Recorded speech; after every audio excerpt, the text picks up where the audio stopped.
their customers to their customers' customers. Your passion, your ingenuity, your hard work, supporting inclusive opportunity, protecting fundamental rights, committing to a sustainable future, earning trust for our society, our economy, our world. That's the impact. That's the impact. That's the impact each of us can have. That's our collective opportunity. Empowering 8 billion people. We're entering a new era of AI, where we will be able to build as fast as our imagination, where creativity will have no constraints. And we can focus on the big picture. Together, we can ensure these benefits reach every country, every industry, and every individual. When we empower every person and every organization on the planet to achieve more, we empower the world.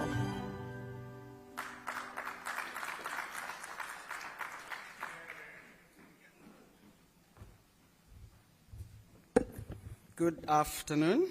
Good afternoon, everyone. My name is Sia Bonga Majibi. I'm the Director for Corporate External and Legal Affairs at Microsoft. I've been given an opportunity and a special privilege today to come and talk to you about this phenomenon that we're seeing, and the combination of two phenomena, in fact, that we're seeing, which is AI and cloud computing. And I'm going to be talking in specific relation to how both phenomena are affecting digital transformation as we see it in the public sector. So AI, cloud computing, but specific relation to the public sector. It's a very wide field.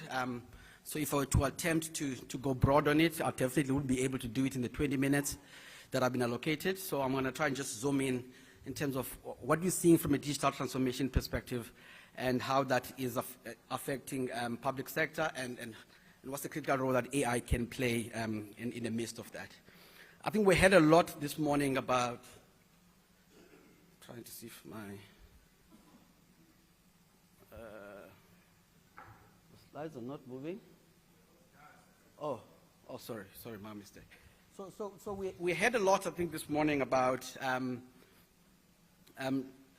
just how technology is changing our lives, both at a personal level, at a professional level, and maybe just in terms of how we interact as individuals.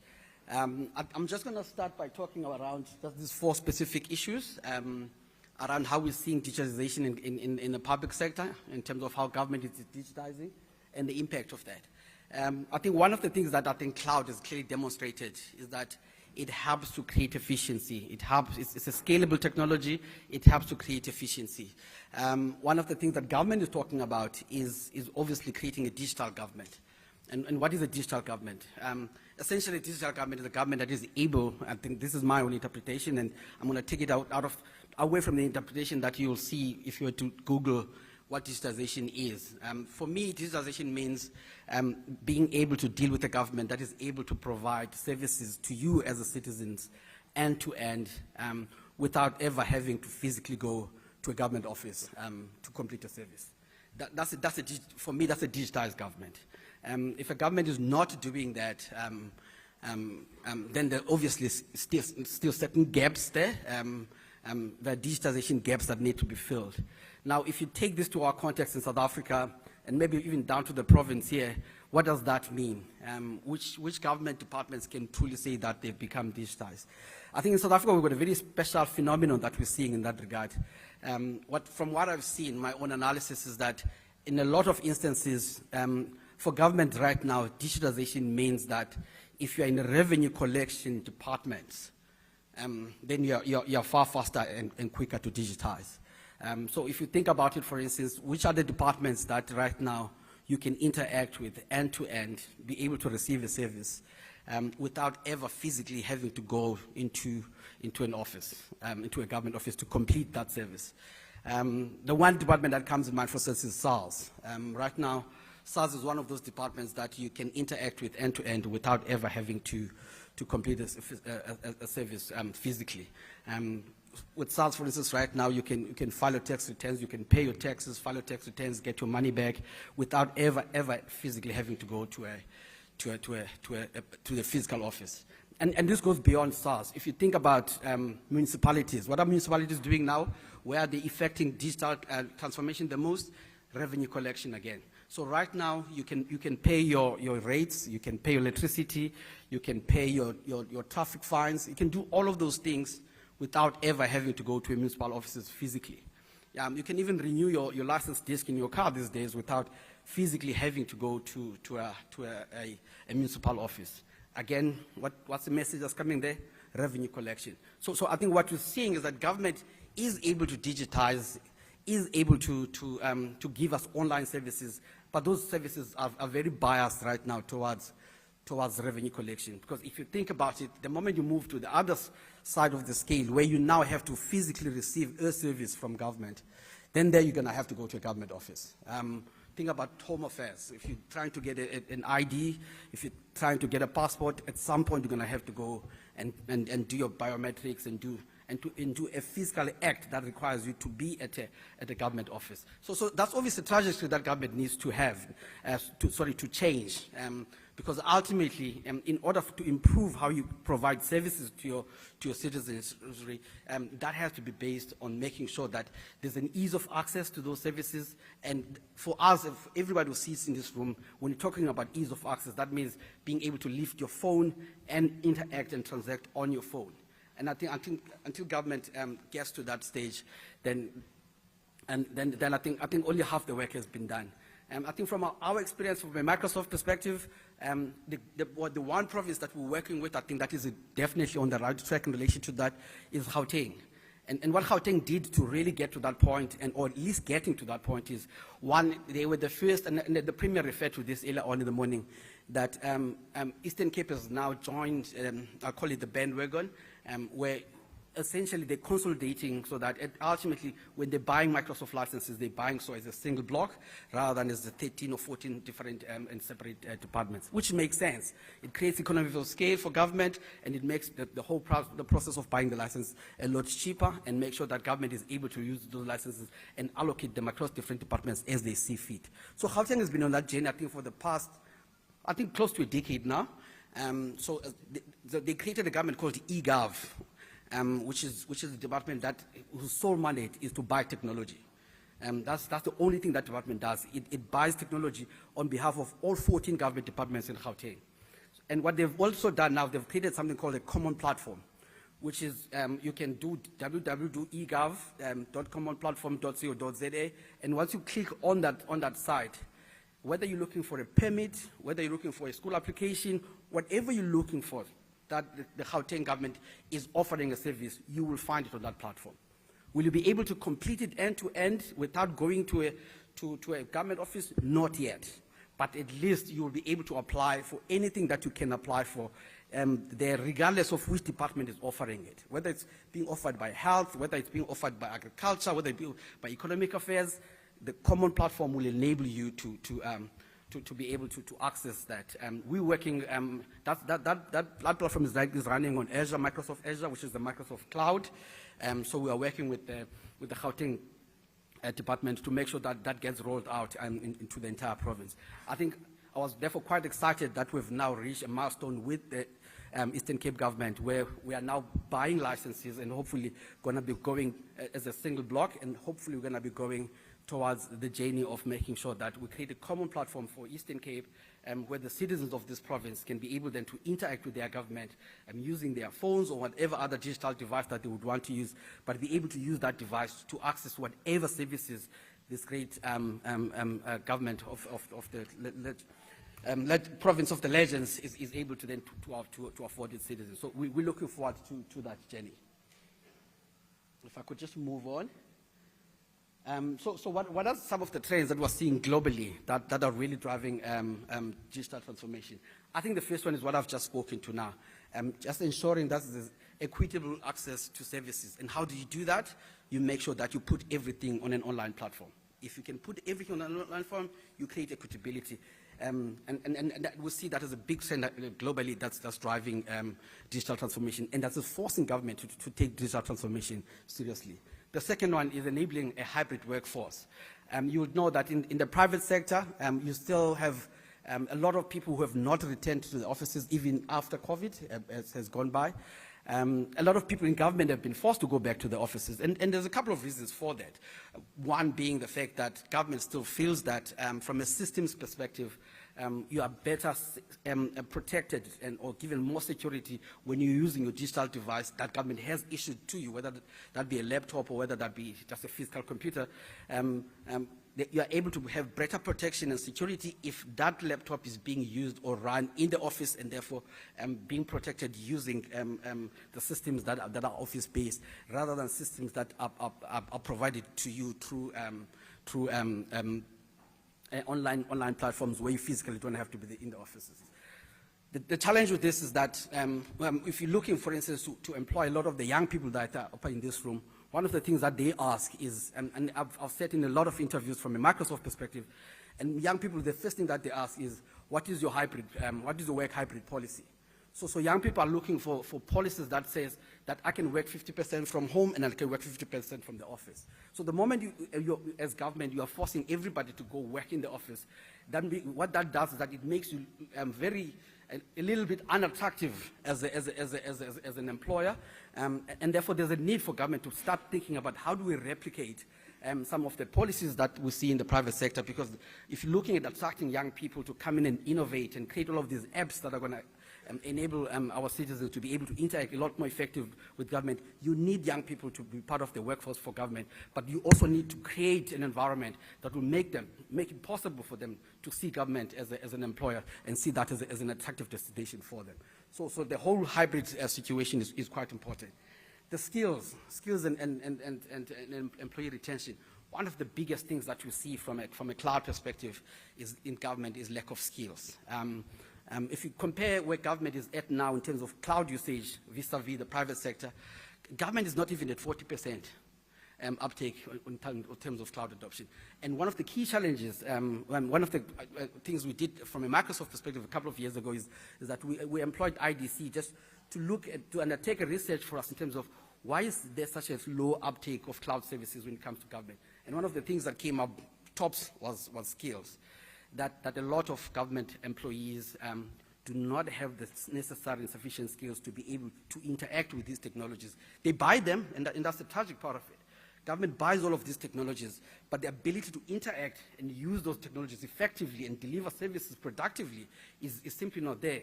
Because if you think about most CIOs, for instance, especially at a municipal and at a local government level, they are still used to that whole phenomenon that if you are a CIO, you have to have a server room that's somewhere in your building. You carry the keys to that server room, you lock it yourself, so that's how you protect and you create security for that server room. And when somebody comes to talk to you about cloud, it becomes a completely different conversation, because what cloud really means is that cloud is a third-party phenomenon, right? It means that you take your data from that server room where you've got control and keys to, and you give it to a third party, which in this case would be Microsoft or AWS or Google, and say, go store this data for me somewhere where it's going to be safe, and I'm going to be able to access it only remotely or virtually, because it's no longer going to sit in your physical building. So that's just part of the anxieties that a lot of government people have, that I'm going to have a lot less control over this data because now it's no longer physically sitting in my environment. That is not really the case. In fact, what cloud has proved is that you even have more security with data sitting somewhere virtually. I mean, I was thinking about the Department of Health going up in flames in Joburg, and I think SARS recently, and there's just a phenomenon of government departments going up in flames in Joburg. And every time that happens, one of the things I think about is the data that is going up in flames with those fires. And yet, if you're backing up that data, if you're storing that data outside your physical building, it's replicated not in just one data center, but 2 data centers, which means that from a security perspective, you can never really lose that data. And you always have access to it because you sign service level agreements with these service providers that guarantee you a level of, an untwatted level of access to that data. So again, the whole area of skills is quite a big phenomenon. Operational efficiency, I'm not going to talk too much on that. And then the last one there is cybersecurity. Again, we've seen many instances where government departments are being compromised from a cybersecurity perspective. And there's a number of reasons for this. The first one I think I've just mentioned that a lot of government departments are still on on-premise technologies. What that means is that physically, the technology sits physically in offices where they sit. The problem with on-premise technology is that these days nobody is developing cybersecurity solutions for on-premise solutions. Everybody's developing cybersecurity solutions for stuff that sits online, because that's where you do your banking, right? You don't do your banking on some on-premise solution. You do your banking online. You do everything else that requires high-level security. All of that sits online. So all of the providers around the world that are producing cybersecurity solutions, they're doing so for online platforms, not for an office-based on-premise solution that everybody's moving away from. But unfortunately, a lot of government departments still sit on those premises, and they get compromised quite quickly and quite severely in a lot of cases. And one of the biggest dangers with cybersecurity these days, of course, is that it can take you more than 120 days for you to pick up that you've actually been compromised. So you can have hackers sitting there assessing and waiting for you to exchange the right set of information for them to then use it against you, of course. We saw, for instance, with the I think it was Transnet not too long ago, where they were locked out of their own network. The hackers came in, breached the entire network, locked them out. People came into the office to work in the morning. They couldn't. You put in your password, you can't access your own network. And then what then happened was that they received a ransom, which is typically what happens this day. You receive a ransom and saying you need to pay 10 million to somebody who sits somewhere in China in order for you to get access back to your own network. And that's how these things work. And you notice that sometimes after a couple of days that it has happened, it's not a phenomenon that you see immediately. It was different on Transnet because they wanted the money quite quickly, so they locked them out very quickly. And you had to have specialists coming in to help save the situation. I'm running out of time aggressively here. So again, from what you're seeing, those are the things that are forcing government to go to and digitize. And I think I've spoken to some of these things: efficiencies, cost reduction, of course, cloud. I think a lot of people this morning talked about how cloud is helping us to help government to lower costs so that they can use the money elsewhere. Data-driven decision-making. I'll give you a classic phenomenon of this. We just did a census as a country right now. There's a lot of data that has come up with that census. But I can challenge you now to say how much of that data that has come out there is going to be used by government to drive decisions going forward. Because we know a lot of things now about our citizens, about our preferences, but are we using the data that we have as government to make some data-driven decision-making? And the jury is still out on that. I'm not going to say anything right now, but I'm just saying I'm going to be interested and I'm going to be watching closely how much of government is going to be using that data coming out of that census going forward to tell us certain things and to improve in certain areas. Improve service delivery, I think I've spoken to that already. One of the biggest problems that we see right now in government is that when government is talking digital transformation, they're talking about transforming the departments internally. So that, for instance, you heard this morning about e-leave, you heard about what you call your pay slip being available online now, no longer have to be physically delivered. But that is internal digital transformation for government. That's government going online internally. But how much of that, because digital transformation is not just an inward phenomenon, it's an outward phenomenon as well. So how much of it are we seeing government using that to go to citizens, to provide services to citizens, so that citizens now don't have to drive from Bizana to come to Bisho to get a particular government service that is not available anywhere else but in the capital town. So again, that outward part of digital transformation, we're not seeing a lot of that. And again, these are the areas that we're trying at the moment quite aggressively to work with government on. I think, am I going back? Yeah. Oh, so okay, sorry. So one of the, of course, of the issues that I think we're dealing with is policy harmonization across the digital front. There was a lot of talk this morning around, for instance, the DPSA having issued 2 directives from a cloud perspective, but those directives only focus on government departments. Right now, as a country, we do not have a general cloud or data framework. I know that DCDT, Department of Communications, are working on one, I think as a country we've been waiting for that, because from a more national framework perspective, we definitely need that. We've been crying out for that, and obviously that will have to be done in such a way that it aligns with the directives that the PSA has already issued. And that's really what digital government looks like. So I think this picture in our country, it talks to certain pockets of what we're seeing. For instance, if you look at justice, we know that if you're interacting with the Office of Chief Justice or the Gauteng High Court, where there's a pilot at the moment, you can be able to lodge your court cases and do everything online and actually argue your cases virtually, file your papers online. But that's happening in a very small pocket at the moment. It's still a pilot, and hopefully, given the success of that pilot, it will be something that gets rolled out nationally.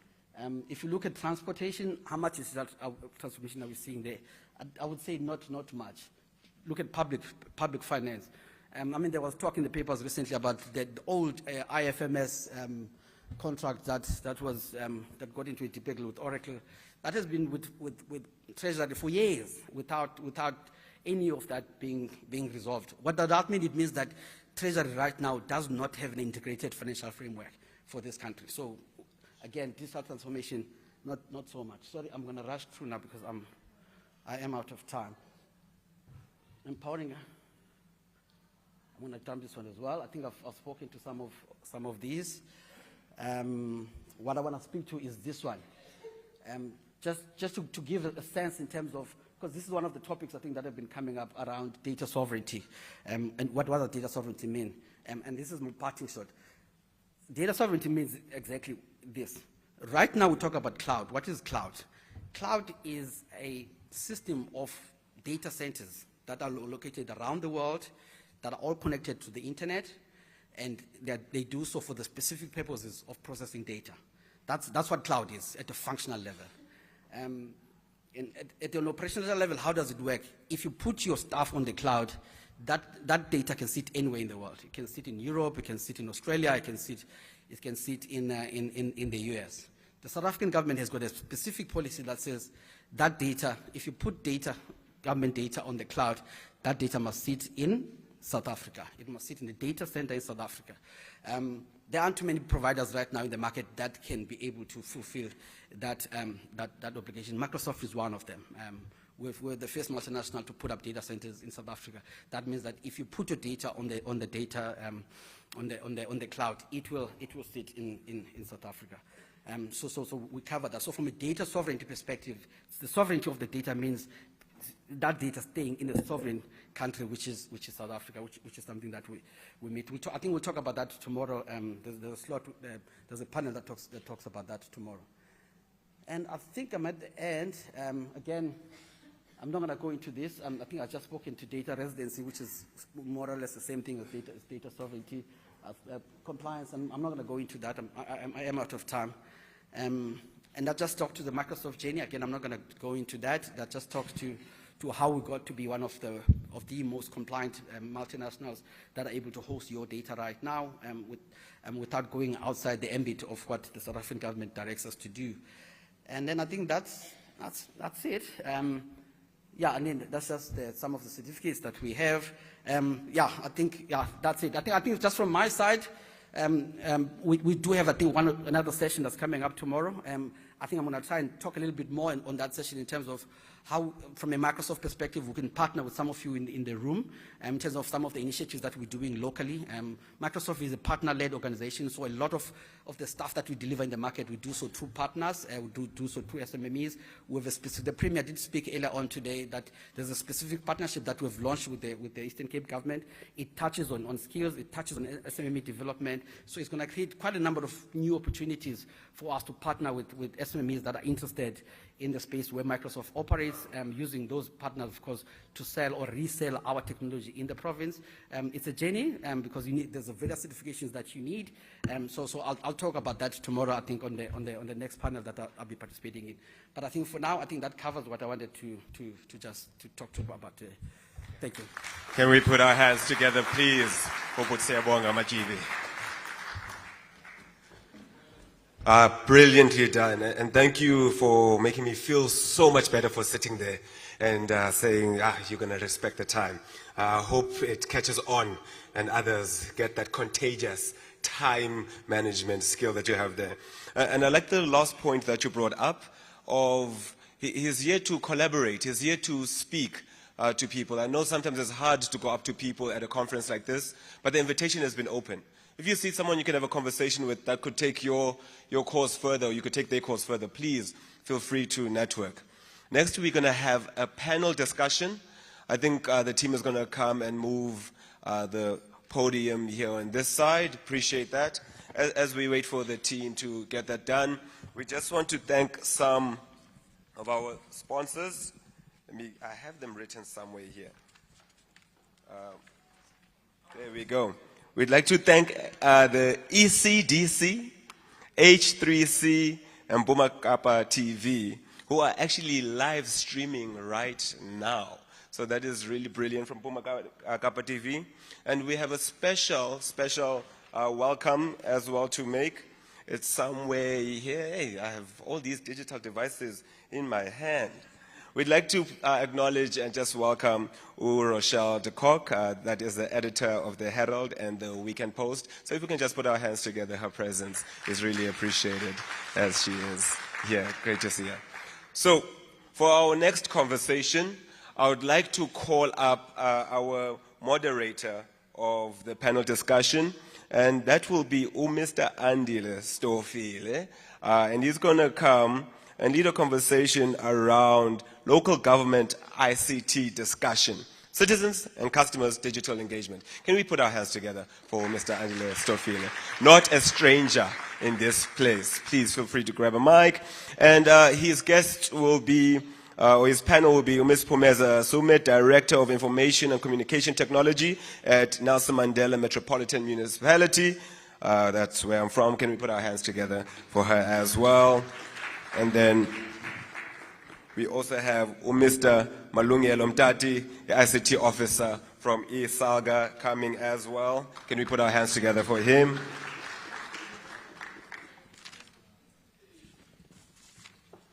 And then we will have Ms. Tembela Siswana, the manager of business modernization at BCM. Can we please put our hands together for her? And then lastly, Mr. Lani Mbulawa, Regional Head of Department at SITA. Can we please put our hands together for our panelists? And over to you, Mr. Angelo Stofile. Thank you very much, Program Director. We're in the 40 minutes. No, sure. I'm making notes. So greetings, colleagues.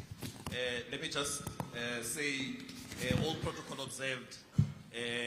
And go kahlela wena mntungwa. I think kahlele upremier la kahlela ngiqhiza lonke likahulumende elikhoyo. So uyawugqithisa ke ngoba we did observe the protocol. So xa ngithi nganga nintsibazayo ke, for those who don't understand, it means all protocol observed. My name is Andile Stofile. I am no stranger to the summit. In fact, in my previous life I was at Microsoft, and I was just saying to Premier Kamela that, maybe in fact, before I say what I was saying to him, Prof spoke about maybe next time what we need to do is to come and account for all these years that we've been coming here. What has been done? What has been the progress? Now, what I was saying to Premier is that part of every time I would get up on stage or he would meet me somewhere, he would agitate for change from a Microsoft point of view. So I'm saying that's one of the success stories in terms of the consolidation, all of those things that have happened, because he was agitating personally. I remember, in fact, even calling me on WhatsApp. You sometimes you think about Tagato, there's no premiers of phone now. You look at this thing, So I'm saying that's a success story that, we should speak about. But back to the topic at hand. So my fellow panelists, I think, a lot has been spoken. So the title of our panel discussion is Citizens and Customer Digital Enablement. Maybe to frame the conversation.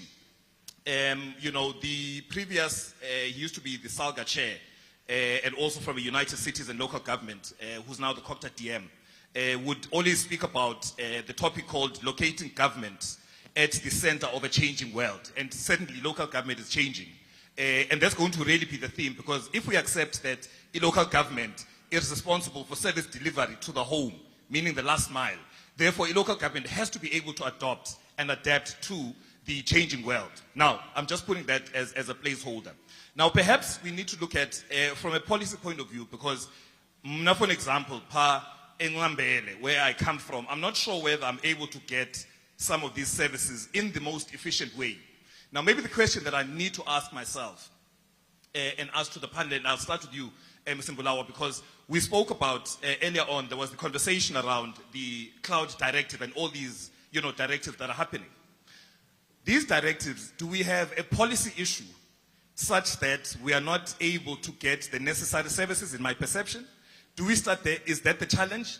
And if that's not the challenge, maybe just to unpack the existing policy environment that there is. And closely linked to that, I then want to head into you, Mr. Mtati, in terms of at a local government level, the directives that were spoken about earlier on, and the policy environment that governs the SALGA, how does that policy environment affect you? And if not, what is the prevailing policy environment that allows for these services? I want to keep it at a basic level, and then so I'll start with you, Mr. Mbulawa, and then Mr. Mtati, over to you.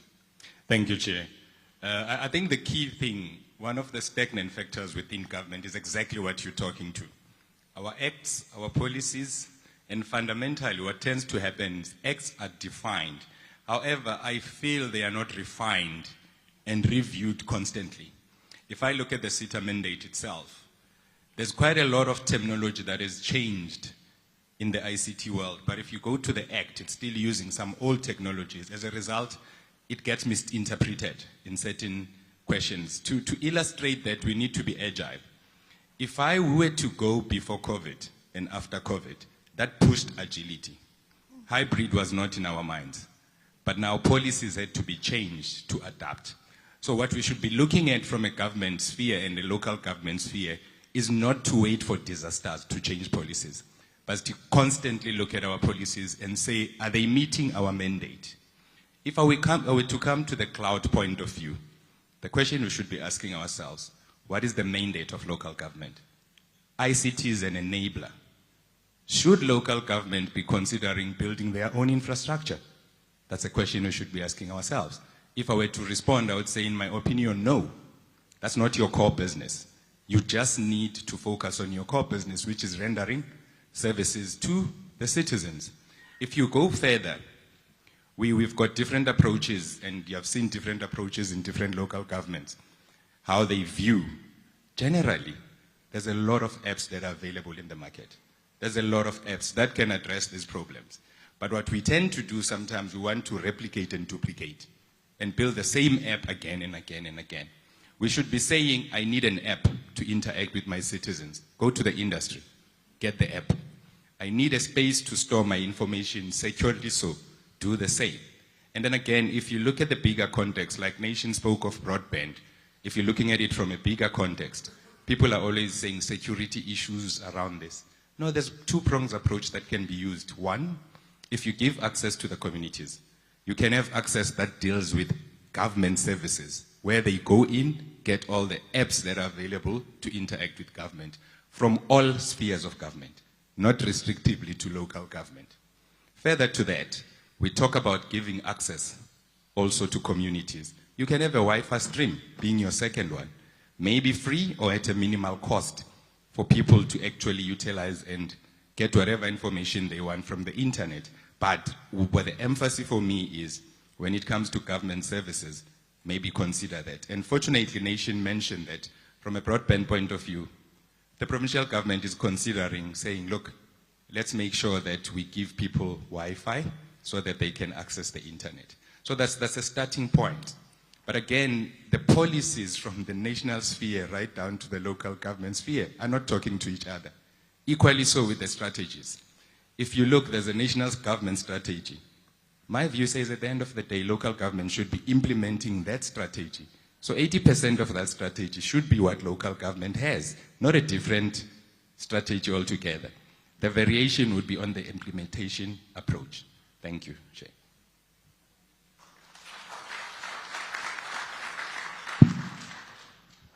Thank you, Chair. I don't know where to start, but let me start by saying that ICT was never really taken care of in local government.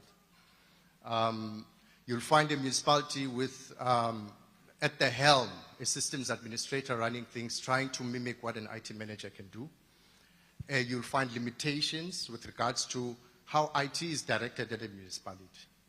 So as SALGA, we sat and said, we need to start somewhere. We need to start with knowing what do we have, what don't we have, right? So we created something that's called digital maturity assessments. And those digital maturity assessments are informing everything else that we do, because if you want to run a good IT, you need 4 things. You need governance, how IT talks to the business language, how IT is directed. You need planning.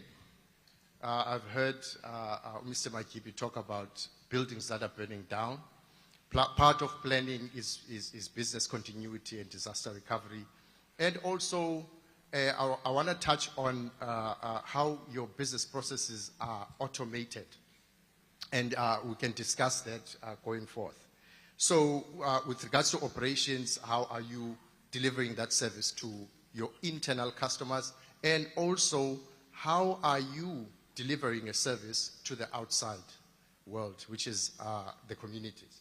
So these things, when you have them straight, you can then deploy and say an IT strategy. Put the technology in your scorecard, and then you can say, that's my strategy. So that's where I'm going to stop for now, is to say that, before I stop, as SALGA, we created what we call the Digital Solutions Working Group. It is politically led, which means that it's a political forum where we advise politicians on our internal IT issues. So IT is not only focused at a municipality internally, it's also focusing at the citizen. And we as SALGA say we support customers of our customer. Municipalities are part of us. So they are our internal customer to help them to serve the citizens. Thanks. So just coming back to your ex-boss some years ago, the chairperson, Dr. DM, Pat Stow. Remember, I spoke about, one of the keynotes that is always given is around locating local government at the center of a changing world. Now, what I haven't understood is, if we accept the cloud, we are going on cloud, there's been directives, whatever, at the local government level, is there policy prescripts that allow for that to happen so that these service delivery or the service delivery can happen as per the mandate of local government? I want to understand, just at the policy level, what enabling things are there? We have not built the policy framework just yet. We are working with, we just built the digital maturity assessments, which forms part of our strategic framework. So there is no, we have to follow COCTA. When COCTA says, okay, this is the policy framework, we report to COCTA, so we have to follow them. Perfect. So that was the one, and I think, Mr. Matigiz, was speaking about the policy. There was another conversation that was happening around the technology, and I'm just taking points from all the speakers that were on earlier on. Speaking about technology now again, I see you've got a point you want to raise. No. I was thinking now the DPSA, the IT governance framework. So we took it from there. So it doesn't mean we don't have a policy framework at all. There are policy frameworks that are out there. I just remembered now. Perfect. So if then, we do have the enabling policies to a certain level of degree, we're saying at, national level, to a certain degree, there's the directives. Usia spoke about the fact that we've got the national that's coming out of DCDT. So there are those mechanisms. Now, whether they're there or partially there, from a technology, and we accept that we are moving, EC government has moved and migrated to, to the Microsoft technologies. From a case study point of view, from digital services and enablement, from the Nelson Mandela Bay, Speak to us about what are some of those innovative things that that are happening, and then we'll then head over also to System Bella with regards to with regards to BCM, because now one of the things I was looking at in the news was because now we've reached drought, for an example. Drought has kind of like normalized, if I may call it that. Now there's a complaint from citizens which the rates are not decreasing. And so I'm saying that is what we know, but from a technology point of view, those citizen-facing apps, what is there? Give us just, this is the moment to shine, because we always think government doesn't deliver. I'm saying government delivers. This is the moment to shine. Thank you, Program Director. Good afternoon, colleagues. All protocols observed. I like what you've just asked now. Umutse gave me a call. I think it was just after his wife passed away. And Umutse said to me, "Hey, Chumam, I'm frustrated. I don't know where you pay the services and buying electricity. I mean, those things my wife used to take care of. And now, sometimes I'm late even in making payments." And then I said, "Aibo, have you been living here in Gqeberha?" Ati, "Why did I, man? You can't be saying that." We've been having a mobile app as a city, I think since 2010 in the Nelson Mandela. The app, you can register. Also, you do it telephonically. You don't have to go to our offices. And once you are registered, you can even submit your queries, you make your payments, you buy electricity. There's a lot that you can do. The only challenge that I foresee with us, with the things that we are deploying, is the awareness. I think what the local government is lacking at this point in time probably is to bring in communications and change management, so that we make sure that our citizens are aware of what we are bringing onto them as the technologies that can assist them. Recently, we've just deployed around 2 years back an app through our e-services on our website, whereby it's called IMEMS. You apply for your land applications, and you can follow through. That application will indicate to you how far is your application, at which stage it is, up until when it's successful. So there's various things that we've done.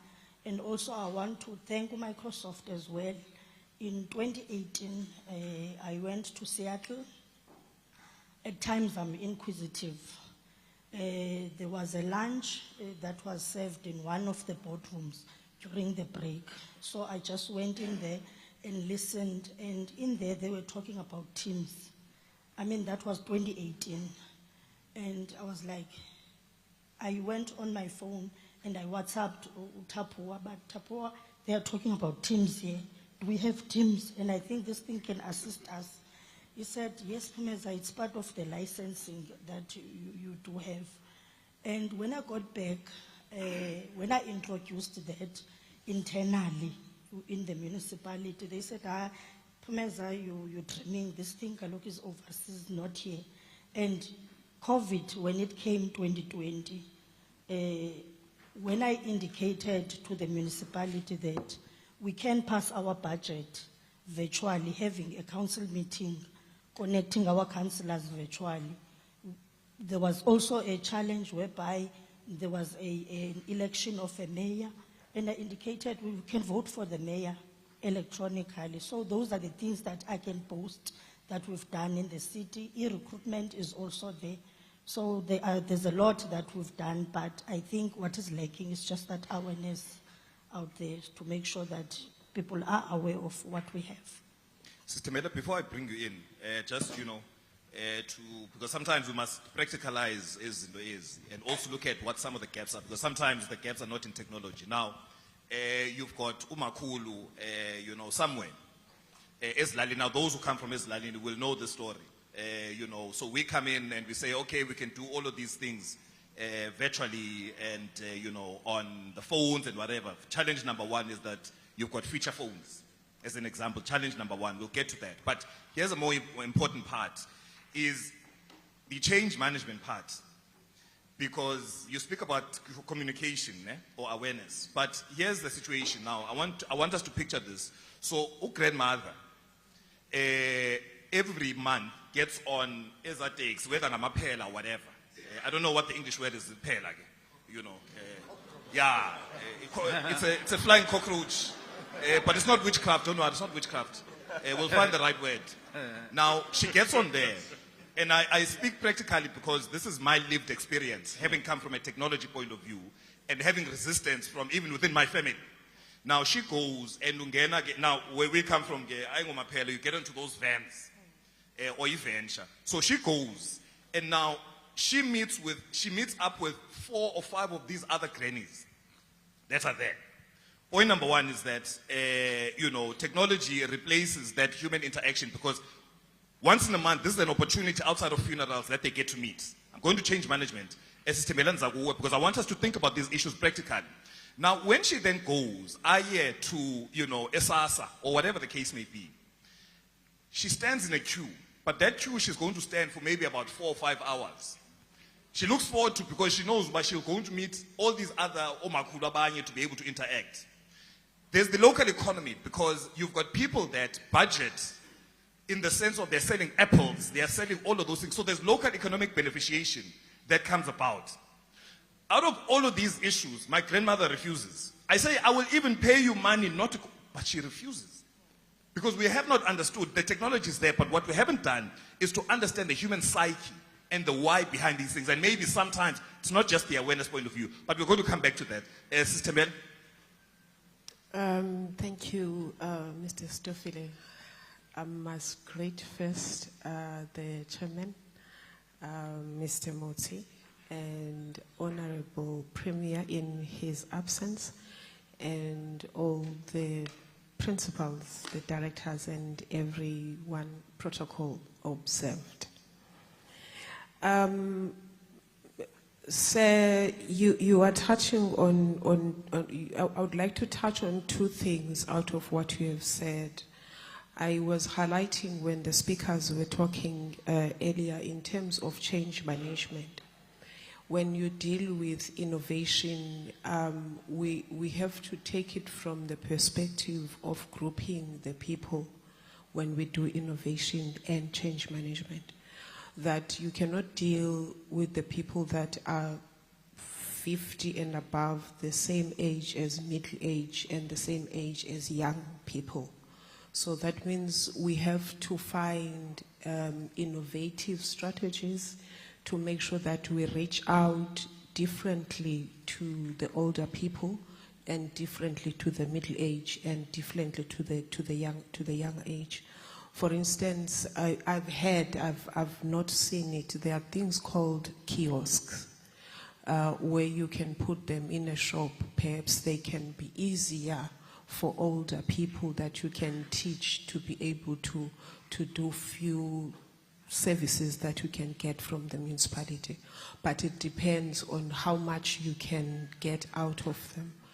Again, it comes with that teaching and try and change the mindset of the people in terms of innovation, the importance of what is in it for them, as Uprof was saying earlier.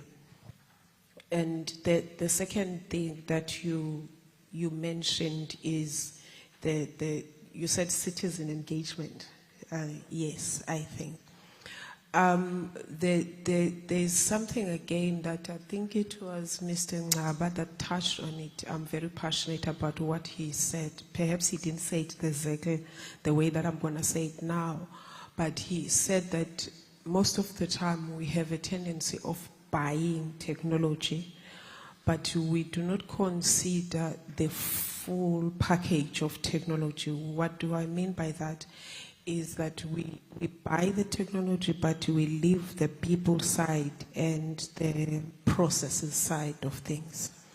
Now, what happens is that you would have that citizen engagement application, and 2 years late, you find out that it fails, the system fails. But you find out that it is not the system that has actually failed, is that tools that were not, but there were 2 legs that were not effectively managed and effectively implemented. I'm speaking in terms of Buffalo City when I'm speaking to citizen engagement. We had a platform that was called Citizen Engagement, and it looked like it was a very good platform that we had. But to find out that, I think it was 2 years later, the platform was not working anymore. And people, I was the victim. I was not the person that was implementing the system, but I was the victim that people were calling like left, right, and center, insulting me that they want that service.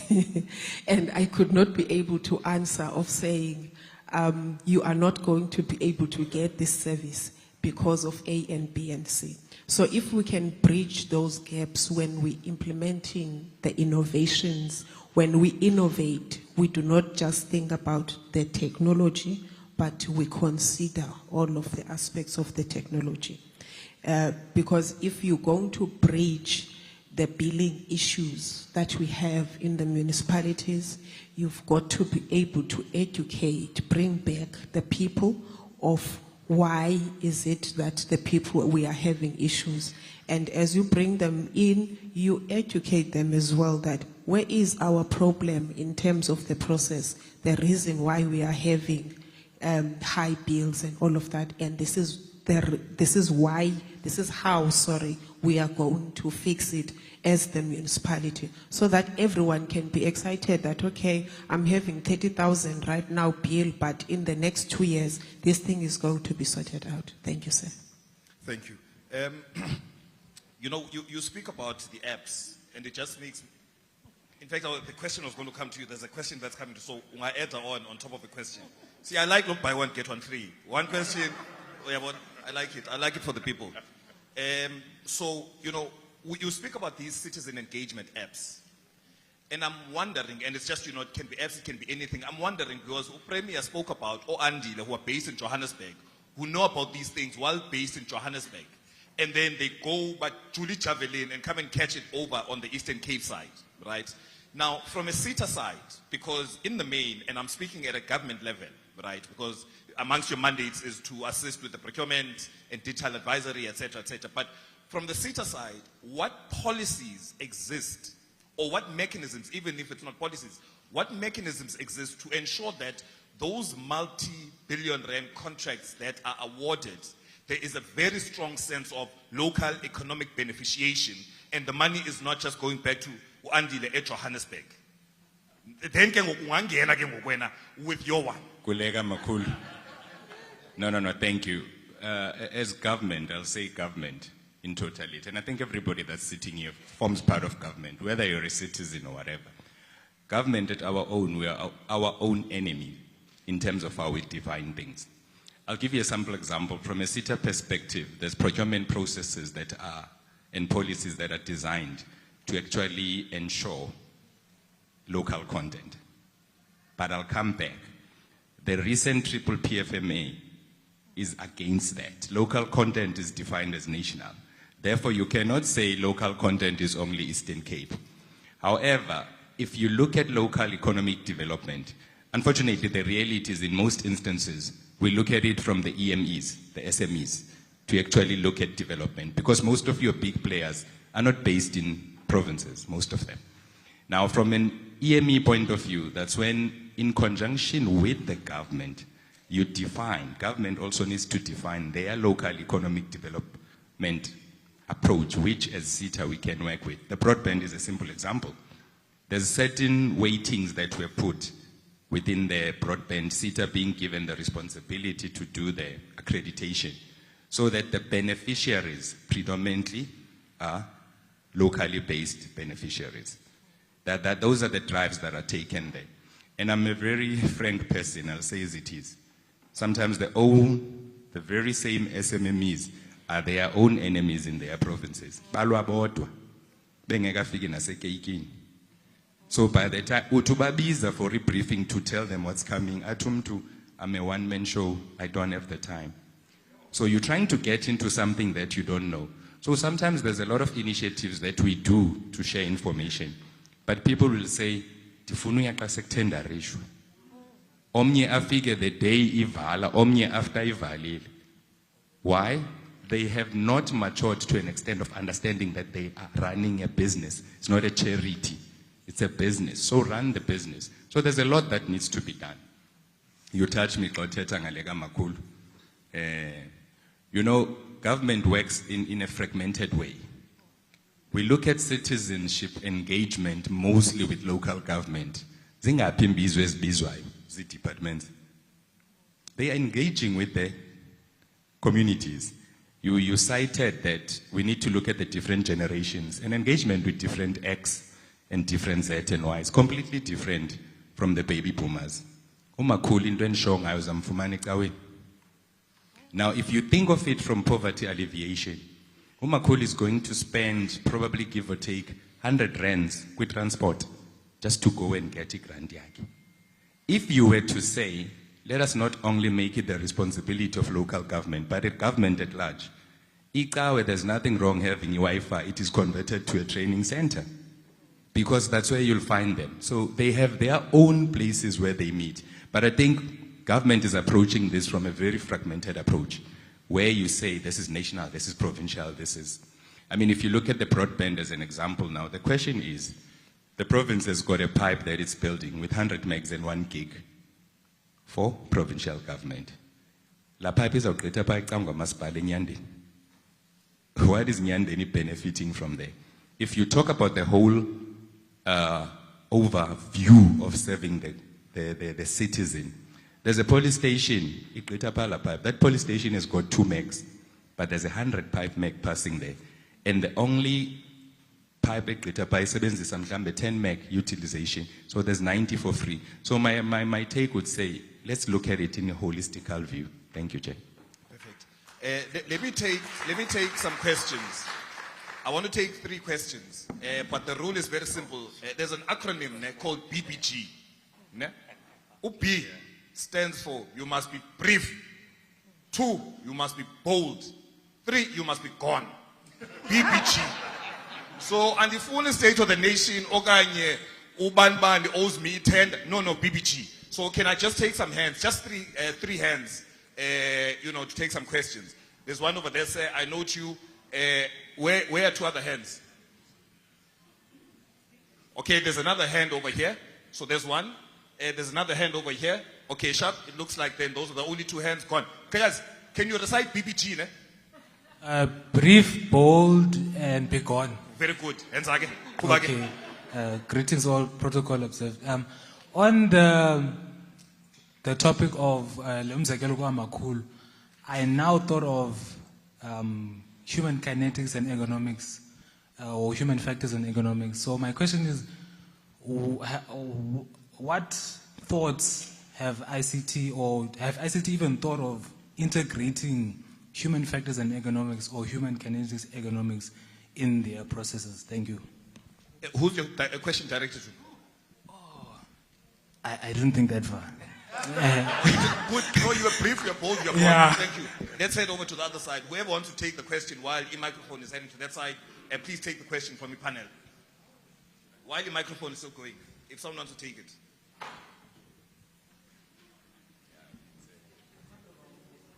No. I don't want to monopolize the podium. The microphone is reached. Okay, I'll take it. Let's go. You can take it after. Let's go, sir. Remember, recite it in the way. Actually, in PBG, I'll be short. Okay. Thank you very much, Ndabulela. I have just a short question quickly. Yeah, my question is on, okay, I see you guys are talking a lot about this digital transformation and, getting people into this new digital space. But what I've noted when it comes to all of this new digitalization, I think Uputi, whose program director, was on point that when it comes to Dala, even workshops and trainings on how to use certain systems, and they are very, very scarce when it comes to rural areas. So what are strategies that you guys put in place to ensure that in particular, thank you very much. Who's your question directed to, players? Okay. No, that's fine. So let me just paraphrase the questions. Ne? So question number one, and I'm paraphrasing very quickly because we've only got 4 minutes or so. So it's around the human elements and science into technology, the softer side. Have we thought about bringing that so that Umakulu is able to get younger than Painfin, as an example? I think you touched on it, Black Hour thing. There's the other one that speaks about inclusivity, digital inclusivity. I'm going to call it that, into the technology. So I'll have one gentleman and one lady to answer. The ladies can pick who wants to answer. Thank you, Chair. I think the reality is one needs to be cognizant that there's a certain, don't get this wrong, bakona makula ba reachable, bakona bonga reach, abengekho reachable. I think the point is to first identify what is their preference. There are also teachers that we have in the houses, but we take them for granted. In my younger days, I used to deal with my sound systems, my cell phones, everything. Today, I don't. I give it to my kids. And trust me, they sort it out like nobody's business. So that's another channel of learning. Further to that, Omakulu have developed certain soapies that they watch on TV. Why can't you reach them like Outsurance, that when that soapie starts, there's an advert. When it finishes, there's an advert. Because the reality is, from a human point of view, it's close to being impossible for all municipal staff to reach. So you've got to find digital. But the difference there is find what interests them, fit it in there. And language could also be the aspect. And I think from a human point of view, we see these things coming, but we take them for granted. And older people are also like that. If I take us back 25 years ago or so, there was a lot of sci-fi movies where they were doing AI. We never thought it's going to be real. It's real today. It was there. It's real. Some of the fears that people have on AI, if you watch a movie like Will Smith, iRobot, they are seeing Will Smith fighting robots, robots taking over humans. It will affect your mind. So we've got to find what is it that interests them. And again, importantly, indicate the benefits of them using the technology. Thank you, Chair. Thank you. Ladies? Digital inclusivity, making sure no one is left behind. How do we ensure Umakulu must not get left behind? Okay.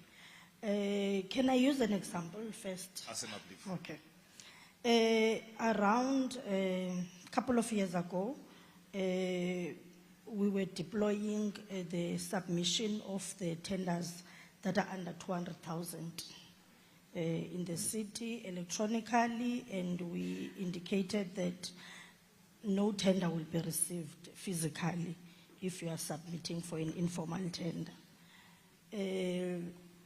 To my surprise, remember I don't work with supply chain, and to me I thought it's only younger people that will understand what we are deploying, that will be utilizing the facilities that we were giving out there. And then there was a plan, an awareness plan, where we visited SMMEs and the service providers in halls. We went to the radio stations to make sure that we are saying the cutoff date is from this date we are going live. So the awareness was done. We did trainings, those kiosks that she was referring to. We made sure that we put them up in one of the areas where we know like in your Motherwell, New Brighton, we make sure that there's pop-up kiosks for the SMMEs to utilize them. And then that went live. I think a week later, I received a phone call, an old man that was angry on the phone, I think the tender was closing in 2 days' time. And what he said to me, I don't know because ndandifuna ufaka itender. Ndiqonda okay mandiyehla ne because I can hear bangumuntu omkhulu. Ndithi mna can we meet in my office because undifuna gaqa and it's weekend. And then I thought okay, at work there's securities, so at least anything that can happen, I've got people that can assist me there. I went up to my office and then I said to him, do you have your laptop? Where's your internet dongle? Or how are you going to connect to your internet? The way he was so furious. And when I spoke to him, I said, Tata, unguwapi? Ansakhumbuli ke kodwa ke ingathi uyagoduka akangiwaseqebera. Ndithi mna uyabona ke tata, what we are bringing here ne ukuba kunomcimbi okanye kunomncwabo okanye kunento ekufuna ekhaya ungekho lapha eGqeberha ibe itenda ivala 12 o'clock, I'm telling you ngale facility ndizake kulanto ibithethwa nguprof ba umuntu sometimes needs to know what's in it for me kulento uzanayo. And I said xa ungekho lapha eBhayi ugodukile uyakwazi nangoku bese koyini uzibecaleni and be able to submit your tender on time because everything will be with you. Just make sure ngoku you take your bag or your phone, whatever tool that you are going to utilize to submit the tenders with you. So I'm agreeing with what Utembela also said, Indoba, the age group we treat it differently because when we had those awarenesses and trainings, little did I know that there's older people that are also involved within what we're going to deploy or what we're going to bring out there. And then coming to the inclusivity, lucky for us at the Metro, we've got a communications department where previously, I must indicate that we didn't have a communication strategy. And we're also now trying to make sure that we include a change management division that will report directly from the city manager so that it can assist all the directorates that have got a change that we need to bring out there. So I think at a local government, internally, it's communication and change management. Perfect. Thank you. So, if we had time, we were going to speak to a couple of other issues. Prof spoke about leadership. We were going to speak to leadership. We don't have time. We were going to speak to the skills issue because I think it was Usia or someone spoke earlier on, or in fact, a couple of people spoke earlier on. And how I'll paraphrase it is government goes and buys a Rolls Royce but uses it like Ichigo, if Ichigo still exists. And very fruitful and wasteful expenditure from me as a citizen. As we are not there. What I'm basically saying is that tomorrow, perhaps, in some of the panel discussions that we have, these are some of the issues that we need to be addressing. So, ladies and gentlemen, by the powers vested in me, for the 40 minutes, I now officially declare the panel discussion closed. And I officially command that they must get a standing ovation. They will not get off unless... Nivile. Come on, that can't be all.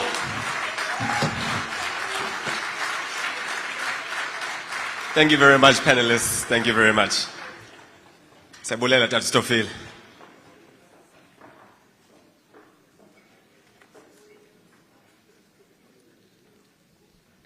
Once again, I want to use this time to thank some of our sponsors. That includes MultiChoice, Coca-Cola, and Telcom for making sure that this event will be successful and run smoothly. So really, really appreciate that support. Ladies and gentlemen, only 2 items left. Please, please bear with us. Only 2 exciting items left, and then we will be done for the day. So for this next conversation, I'd like to call up Miss Rochelle de Kock, who's going to moderate a conversation with Dr. Palile Holter. Will South Africa achieve the digital dream? Please, you can join me on the stage. Madam, you can sit here.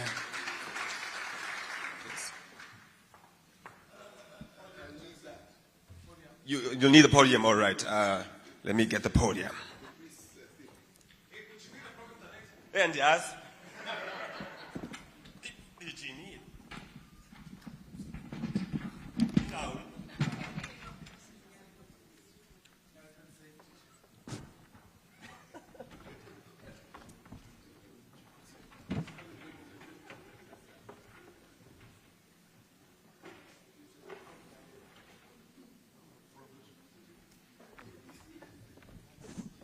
All right, is this guy working? Are you fine with this, Rochelle? To look like this? No. Okay. All right. I'll introduce you. Good afternoon, everybody. Good afternoon. So I see we've got only 20 minutes, and I can speak for about 2 hours, but I will not. I just want to share something briefly with you all before I welcome the esteemed doctor to the podium. I came across an interesting statistic a couple of months ago while reading africanews.com, and it was about internet usage patterns and looking at which countries spend the most time on the internet. And can you believe it that South Africa topped the list of 46 countries, spending a staggering average of 9.5 hours online a day in 2022. This is 3 hours more than the global average. By 2023, the study revealed that South Africa had 43.48 million internet users online, which represents about 72% of the population. So with a connected population as ours, as this article would suggest, it's very difficult to understand why, on the one hand, our country has made remarkable strides in the realm of technology, but on the other hand, we still have clinics, hospitals, police stations, and even those in the justice sector that are making use of paper files instead of embracing technology. Well, we did hear today that, strides are being made. It's very slow. And by the time they do catch up, we've moved on to something else. And I do suspect that internet usage is largely our little ones that are glued to their devices. Will South Africa ever achieve the digital dream? Here to discuss this with me is Dr. Padi, not Pali, Dr. Padi Lihotla, a man with an illustrious career in the field of information. Now, I will probably spend the next 20 minutes just reading his CV, but I won't do that because I'm sure you guys could Google it. It was long and very rich. And, with those few words, I think let me just welcome Doc up to the podium.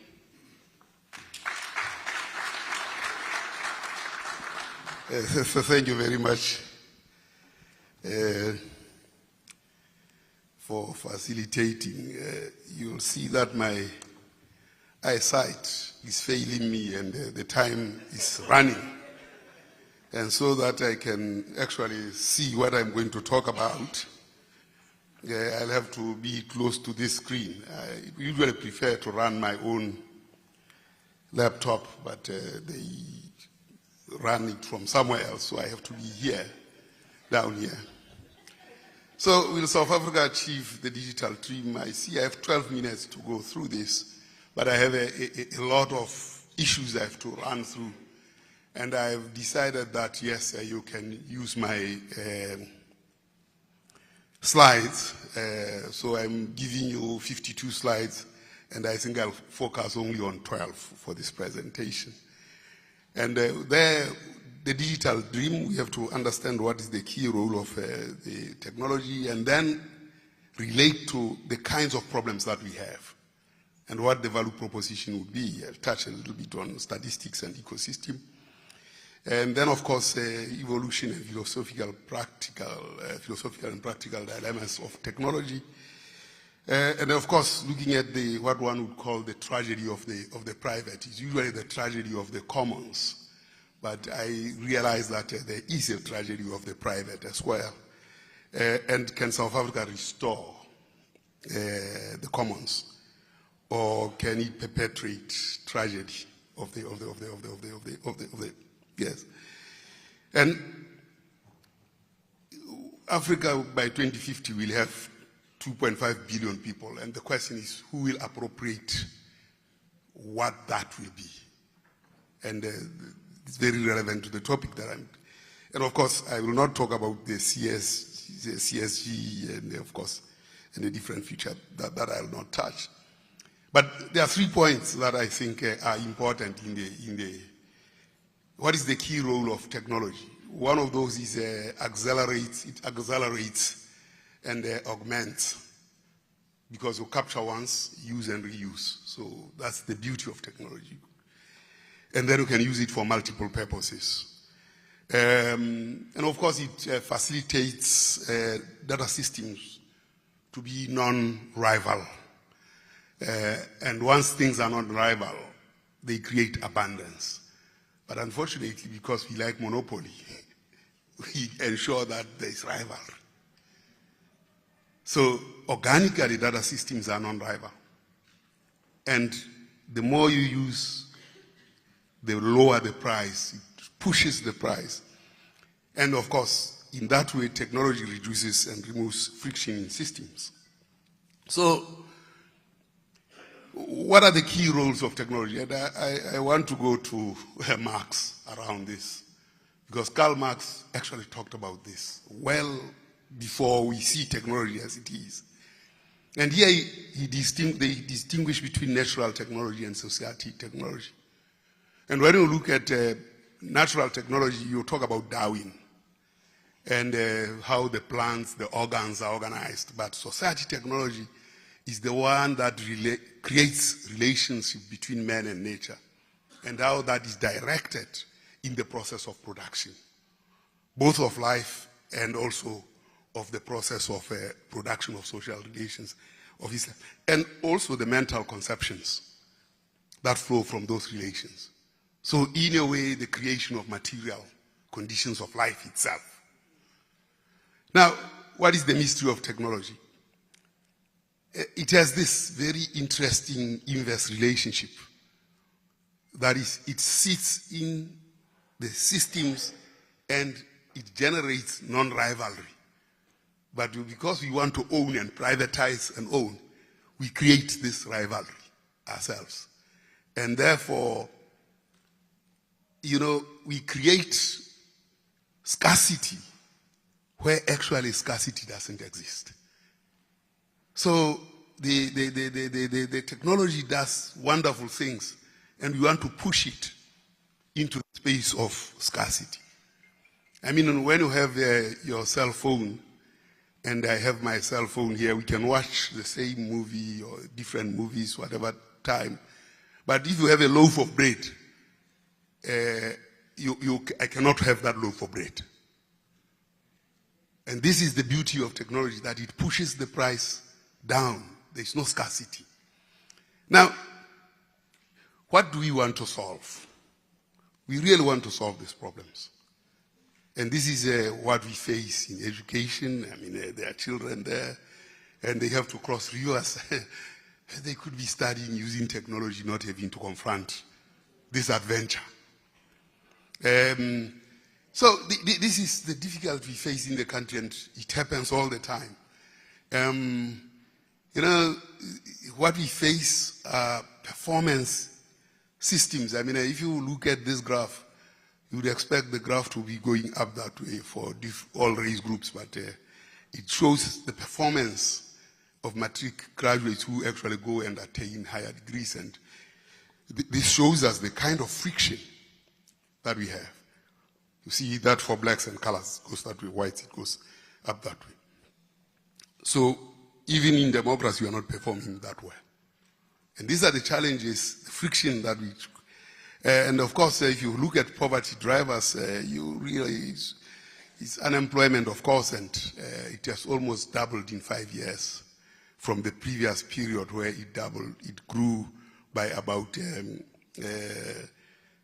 to 40%. It grew by 7 percentage points in 10 years, but doubled. So these are things that are contributing to our poverty. Now, if we think about the contribution of poverty for the youth, it's lack of education, that there is no employed person in the home, not in employment or in training, general health, sanitation, but the biggest one is educational attainment. And that's a big driver of poverty. And when we talk about technology, we can be sure we are creating a class of people that will not be able to use the technology. I don't know how much time I'm left with. Yes, it's about 15 minutes. When I was running the census, we were very happy to actually go digital census, not the one that my successor ran, but a sample that was preparing for that one before they fired me from work, or before I retired. And, you know, we came with this technology and then also provided for payments online, or at least they can go to the ATM. What did we forget? We forgot that these people have never worked, the matriculants. They have nobody working in the household, and they will give them a card. My God, they didn't know how to operate the ATM. They have the phone, the cell phone they had and everything. But the ATM was a strange thing to them. These are the disjunctures that we have in society. And what we face here, you know, the problem, and you can see for those age groups, does this pointer work on the screen? It might not. Does it have a pointer? No. Okay, I'll go here. You see, when you look at this here, you are looking at the employed in 2008. That was the number employed in the age group 15 to 24 years. And that's the number employed between 25 to 34 years. That's there. By 2020, that number had reduced in absolute terms to this number here that you see here. And it was almost half that number in a growing population. So, and then here, that was the only space where we had a growing number of people that were employed. And I decided that I'll grow faster in order that to be part of that group that gets jobs. Now, you can see that if you have ever reared cats, when there's no food, the cat eats its kittens. That's exactly what we are doing. We are eating our future, the kittens. So this is 2021, of course, 2022, and these are just the kinds of problems that we are having. Growth has really been absolutely zero across time at 1.2. And we have really created a lawless society. And this is what we saw during COVID and the uprisings. And this was a flattened place. This used to be a student could feel a student at Cliptown. Probably there were boys going past and say, "Exe."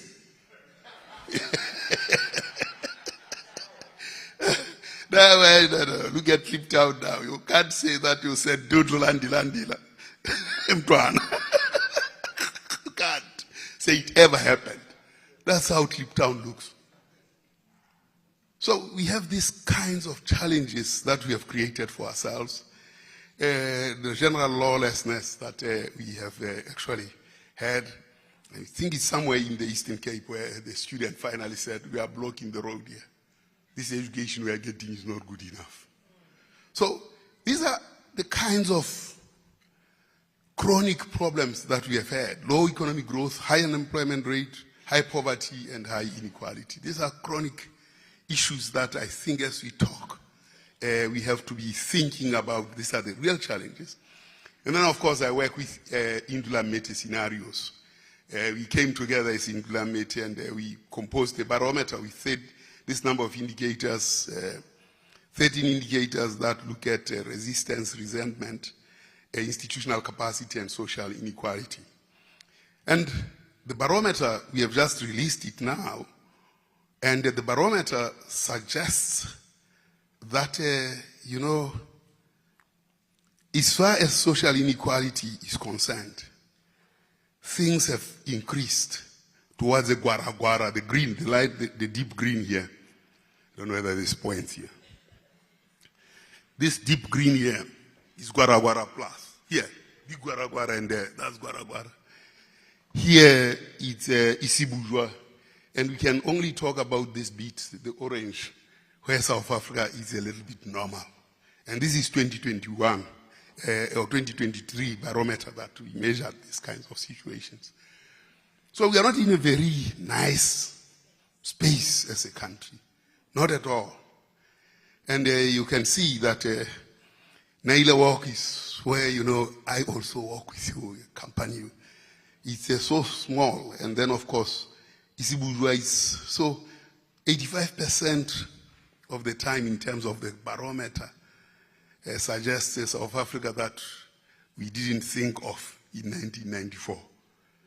So these are the challenges that we face as a country.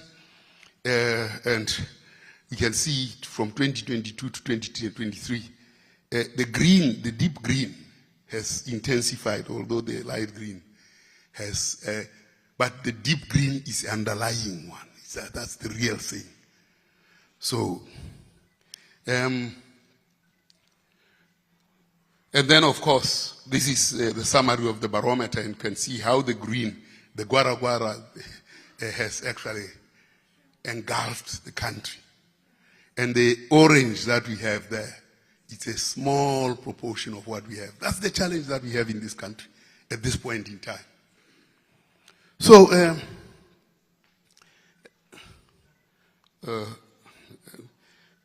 well, when we went to society and asked, what do we think about the country?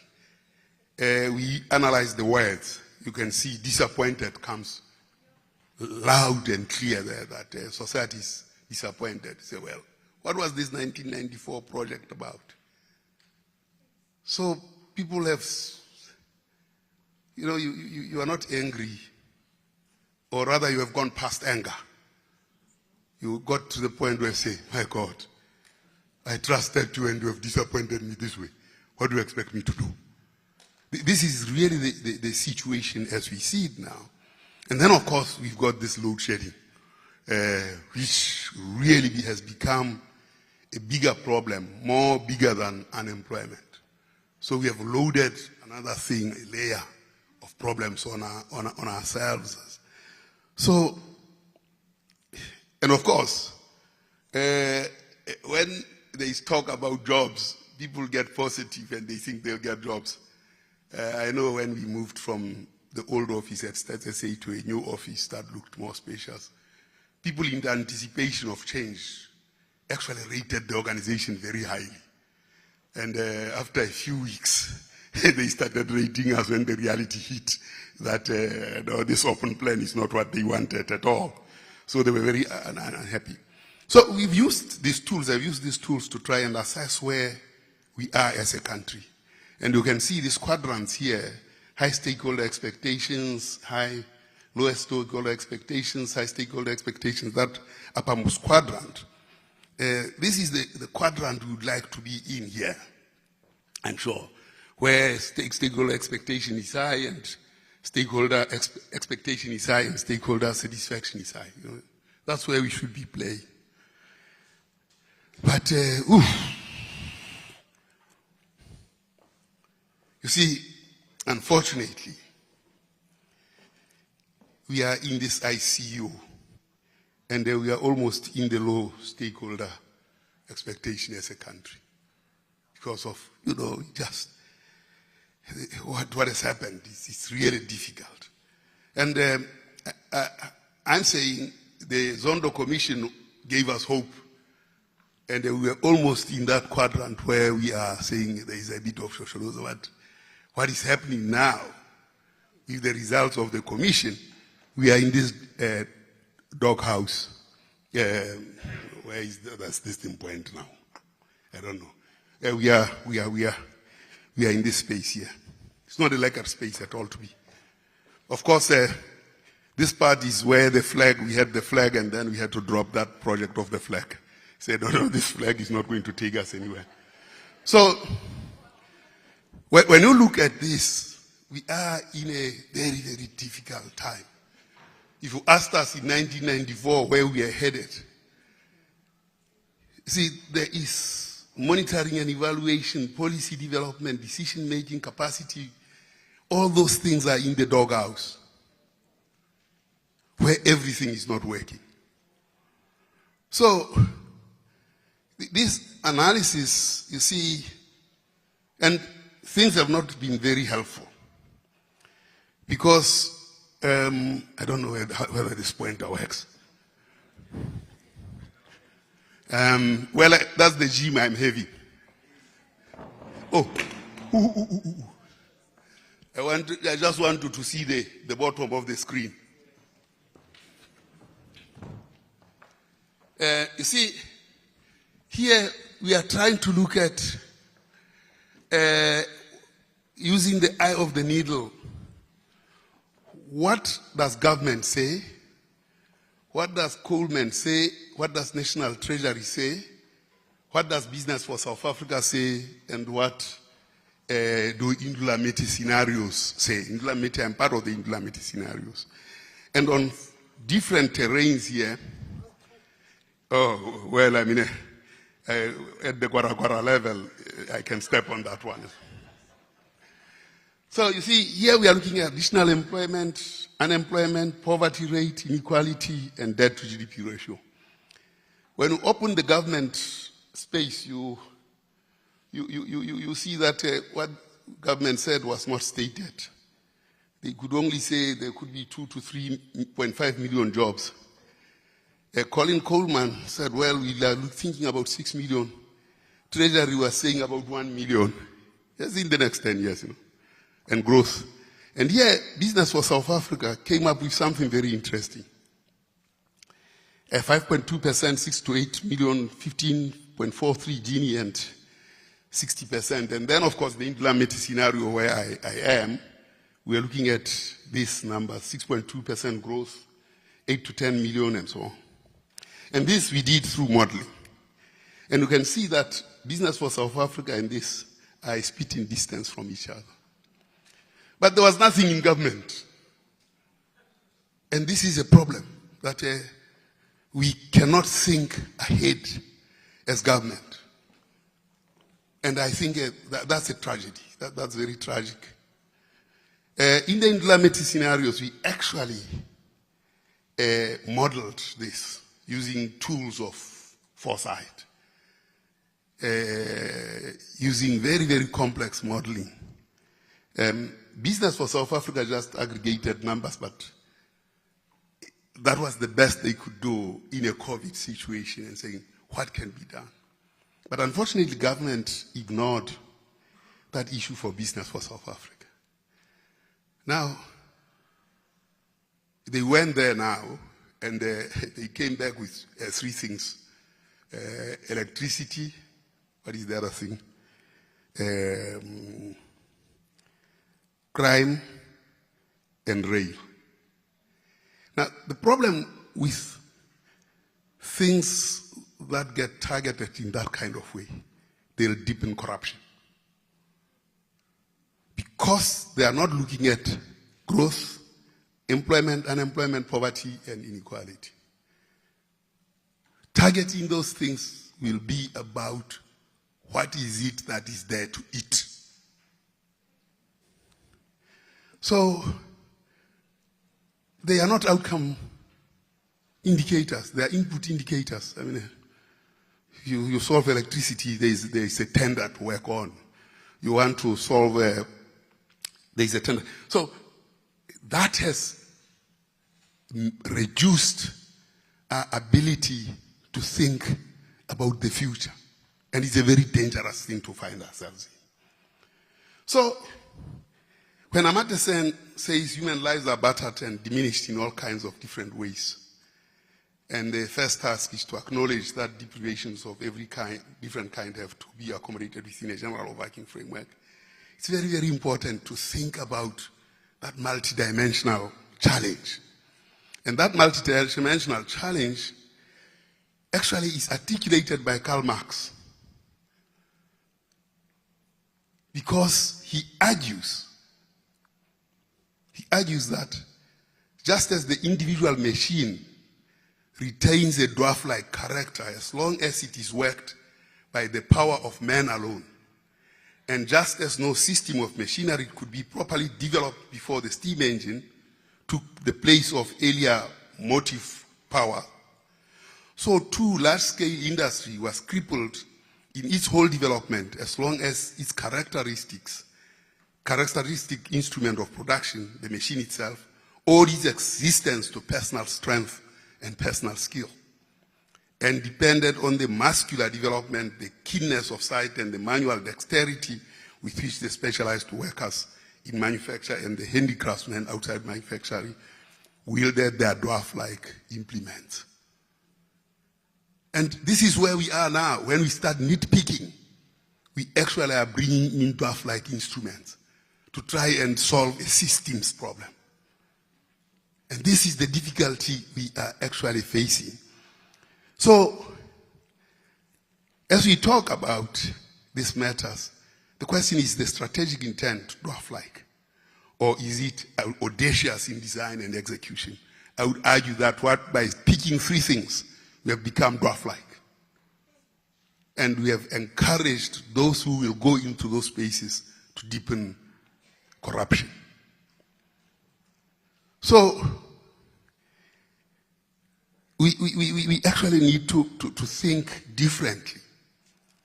And the posture in this regard, and I was presenting this part at the MTN, but I'm presenting this to ourselves here, it's whether the tragedy is of the commons or it is the tragedy of the private. And I would argue that we have a tragedy of the private in the way we respond to the crisis. Because they'll take their loot and go, and we'll be in deeper crisis. By targeting the things that are inputs to the system, instead of targeting the outcomes and the outputs. The outcomes particularly, which is poverty, unemployment, and those things. Because those stretch our eyes. It doesn't mean that these inputs are not important. But by taking the inputs as priorities, then we are skewing the priorities of the nation. Because once I'm in there and I have to look at energy and everything, I look to it. So we have a very, very serious challenge. So the recipe that we face was alluded to by Sila Institute, where they were looking at what are the unavoidable breakdowns in crisis of the post-Bretton Woods period of exchange rate, wealth production of physical economic essentials, hyperinflation, trade warfares, pandemics. We had COVID, we know that. These are the things that are facing us now. And this is what we are really facing at the moment. And of course, why is this thing refusing to move now?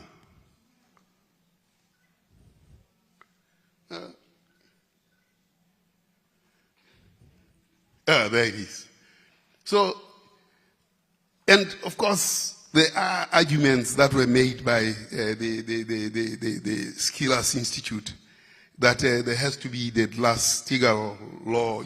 You know, like Roosevelt, when there was trouble, he actually instituted a particular principles that is, you know, in looking at the crisis then of the bubble.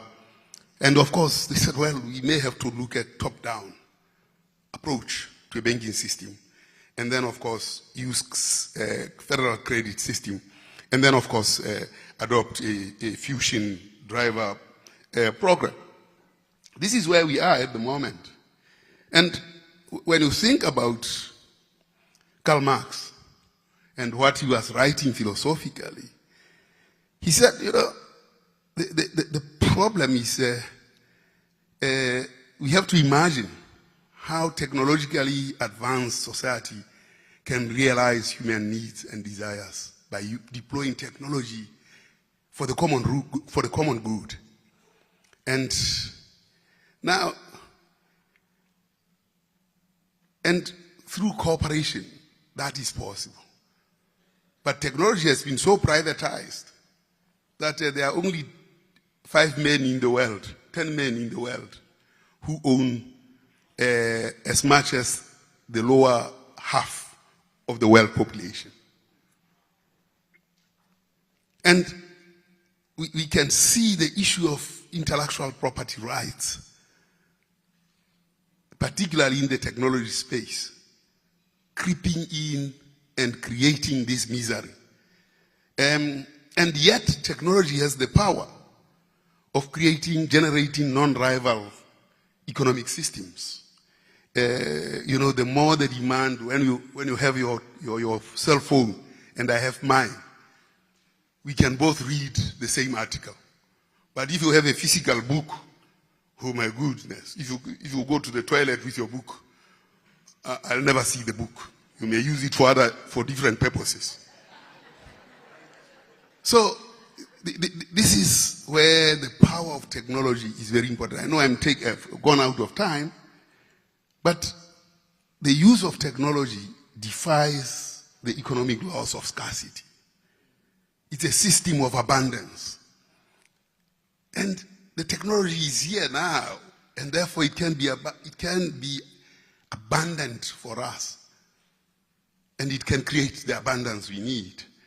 And of course it removes friction and it unleashes augmentation. Now, so how do we look at a different future? Bastani looks at the potential to have a fully automated, what he calls luxury communism. Well, this idealist, very interesting idealist, but certainly it is possible, given where we are in the advancement of technology, to really have better ways of enjoying life.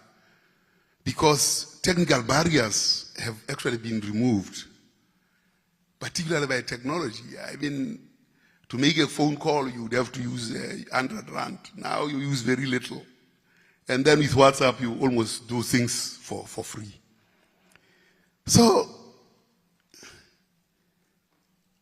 we are, in a way, by focusing on electricity, power, logistics, and crime, we are basically constraining ourselves and creating a system that cannot resolve the real problems because we ignored the real problems. Now, if you think about drivers of agglomerations, and I'm moving into this because the work that is being done here has a bearing on how agglomerations are formed. And if you look at Egypt, they have agglomerated along the River Nile and they continue to do that. And geography has been, cultural economic geography became the driver of civilization in Egypt. The Nile River is still a core driver of that. And it's a major theme in Egypt. Even when they want to deconcentrate, this geography is still very important. Now here is a Kimberley Hole. And of course, after some time, this is how the hole looks. It's abandoned and Kimberley is no longer that big thing. And of course, that's Joburg here. And after some time, this is how the city of gold looks like with decadence and everything. Now, as we try to address the issues that deliver value to us, we have to start thinking about these levels of concentration. That part is urban function index and central place index. South Africa is dominated by 4 cities. And once it's dominated by 4 cities, then we have a serious problem. And we haven't worked on that geography to see how best we can do things differently, especially in the light of technology. And of course, COVID showed us a few things where you realize that people started working from home and so on. And the question is, what will drive agglomerations in the future? It's something that we have to start thinking about. Okay. Oh, you are saying I'm running out of time. Yes. Oh, yes.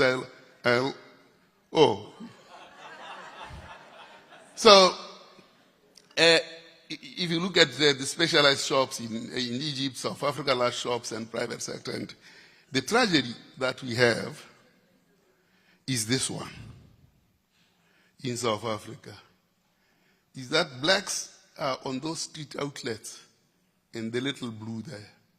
The large shops and the medium and the private services are in the hands of. So the blacks in South Africa have only 6% or 7% of the retail trade. And you can see the spread in this other area. So I'm trying to argue, therefore, that the enemies of society, as Lenin puts it there, the first enemy, that was 1920, and I think we are facing the same enemy. Communist conceit. Illiteracy is still with us. And bribery has just destroyed the country. These are the enemies that faced the revolution, and these are the enemies that face us now. However, South Africa should and must achieve the digital dream. Otherwise, its citizens will continue to be lunch for a few local barons and global ones. Thank you. Come on, we can do better than that. That is the legend who just spoke to us. Thank you so much, Dr. Padi. All right, ladies and gentlemen, one more item and then we are done for the day, and we're going to run through this one. Can I just ask for the technical team's help with the podium and just getting some of the chairs back as I call up our last panel discussion. And we'll be doing a skills round table. And we're going to have a conversation right now about how do we build a digital society. Everything that we've spoken about when it comes to cloud and when it comes to AI, how do we get the skills ready for that? So for this conversation, the moderator will be Professor Jean Greiling. He is the head of department at Nelson Mandela University Computing Science Department, and he is my boss. Can we put our hands together for Professor Jean? I can see he doesn't like that line. And our panelists, once the chairs get on here, can the team help? Our first panelist, can we welcome up Sikelelwa Mzamo, who is the Acting Chief Education Specialist at the EC Department of Education e-learning section. There, is she? Yes, can we please put our hands together? And then we have Mr. Trevor Ramitwa, who is the Chief Executive Officer of NEMISA. Please join us here on stage. And then, yes, we can put our hands together, please. And then we have Miss Jessie Willard, Chairperson of Ganda Ganda Residents Forum. Can she please join us? Let's put our hands together for Miss Jessie Willard. And we also have Miss Lusanda Makungo, who's the founder of Coding and Robotics Coach, We Code Everywhere, ICT Centre. Can we put our hands together for her? And just a quick note, there is a pink laptop bag somewhere in the audience. Can you please speak to the people at the back? There's a lady waving her hands. If there's a pink laptop bag somewhere close to you, there it is. We have allocated it. Oh, sorry, there's also one last panelist here. It is Mr. Jackson Chabalala, Tangible Africa Engagement Manager, Lever Foundation. All right, there we go. Thank you very much. You can put your hands together for Jackson Chabalala as well. Yeah, that's great.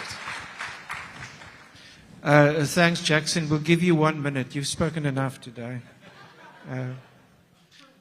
I know I'm standing between you and a shower and the gala dinner, so We agreed that we'll be to the point. You've had a long day, but we don't want to diminish the value of what we need to talk about today. I just want to start off in saying why I am personally excited about this panel, and I want to thank Motse for putting this topic on stage. I've been coming to ICT Summit for 10, 15 years, and the words that we often use, and they're important words, are technology as an enabler, virtual communication, these are words I heard this morning, cloud computing, cyber attacks. And I'm sitting there and I'm thinking, if we don't have enough skills to address these issues, we are simply consumers of stuff developed in other countries. And we don't want to be that. So we need to talk skills when we talk technology. Otherwise, we are just sending our money to Europe and North America and China to buy stuff to come here. So that's my first important reason I think we need to talk about skills. And my second one is because when I spoke to Motse and Pinky, I said, I want people on the stage that are real, that deal with these things daily. And I know each one of these people and the organizations they work for. So I'm looking forward to a real discussion, not a Google discussion. And we've prepared them for 2 questions, and they're going to each get 2 minutes, and I will make when your time is over, so that we don't keep these people away from the shower or the ocean or the swimming pool. Okay, so the first question that I wanted you to think about was, from your perspective, when we talk digital society and skills, what do you think are the main challenges in your world, there where you are, where you experience it? Don't think in terms of the whole country, where you are. And I think we'll start closest to me and just pass down, and you each have 2 minutes. Thank you.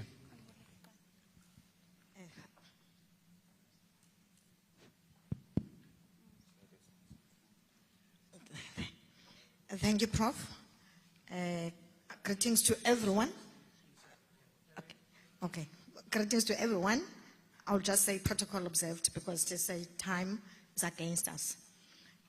Responding to the question that is here in front of us, I will be saying in the field that I'm in, that is the education space, we're having so many challenges, but we're having the solutions for the challenges, because whatever we're having, we need to have a solution.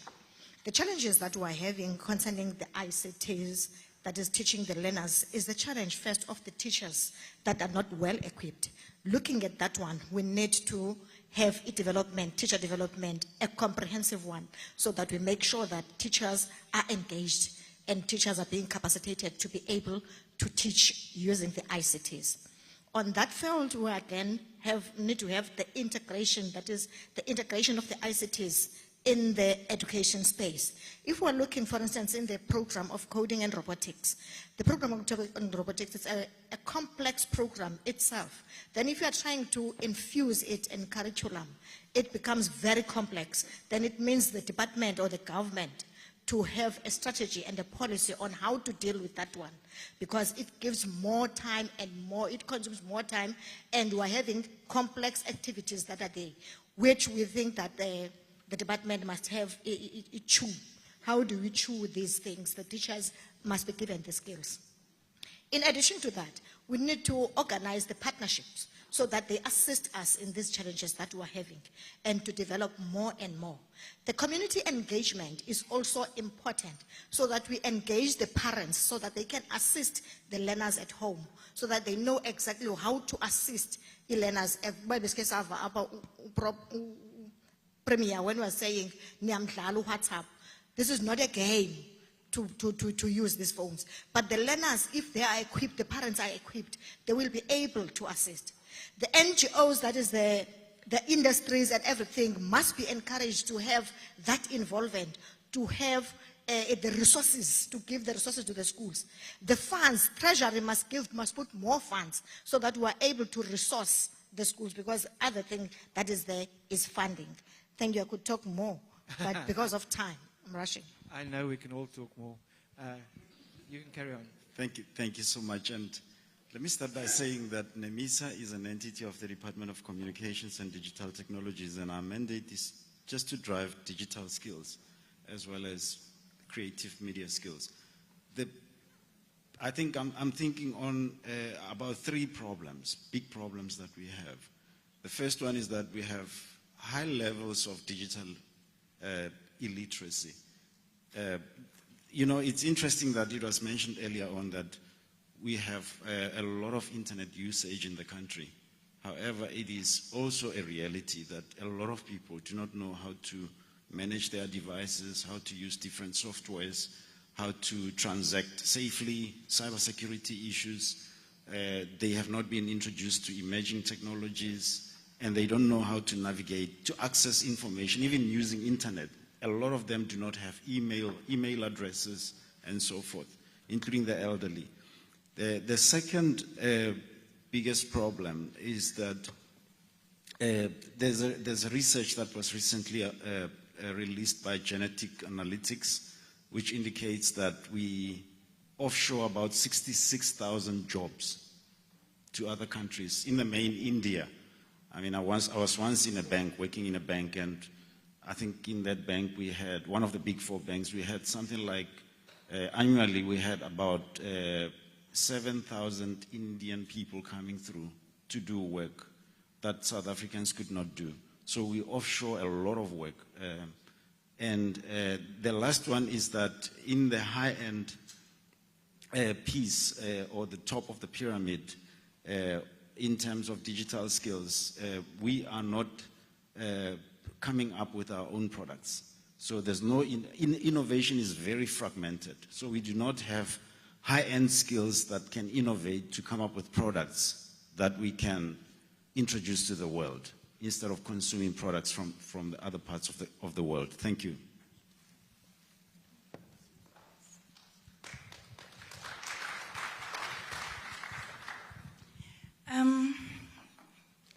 Prof, could you just allow me just to put one sentence before answering the challenges?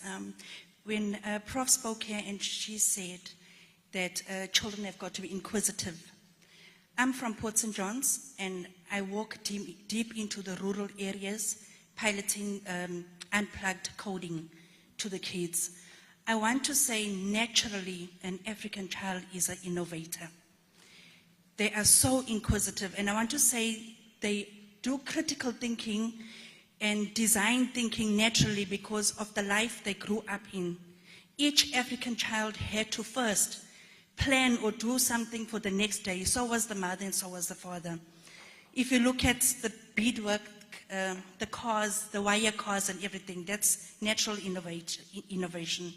So I want to say the African child is naturally an innovator. That's teaching them, that's what I've picked up, teaching our kids in the dusty rural areas. I want to say, Prof, the challenges that we face. Me in Port St. John's, to send an SMS, I got to walk a distance, leave my place and go to town somewhere, sit somewhere and send an SMS. Or check emails that you got to send to me and whatever other technology I got to go into. So we are facing those challenges. First of all is no network or very low access to network, and also exposure to the children. When it comes to technology, the rural areas are not exposed at all. We're not even talking about children that are used to doing research. We are talking about children that don't even know how to use a phone, first of all. Prof, you once asked me what was I doing on the blackboard. So that's how much we've got to go into it in the rural areas. There's a lot of challenges that we are facing in the rural areas, and it's extremely heartbreaking more than anything else. We do know that technology is linked to the economy. And for once, there should be a change in the rural areas, just for once, that we do not repeat the challenges that we've been going through for the many years. Let's make a change. Okay, I am an NPO and I am advocating for a digital divide. Let's make a change that for once something as Lalini in the rural areas can take place. These challenges that we're facing now, can we focus on the rural child as well? So those are the challenges I was talking about. Definitely, it's geographical barriers that are causing that we got to walk to certain places to submit anything during technology, and when we're busy with AI things. So those and lack of infrastructure definitely are the challenges that we are facing. Thank you. Thank you.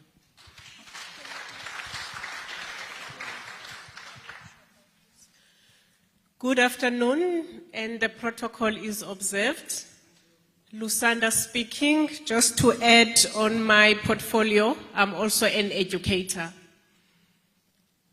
The challenge, Prof, that I can talk about amongst the challenges, the one that I have experienced is a language barrier, as I am an educator in the rural schools.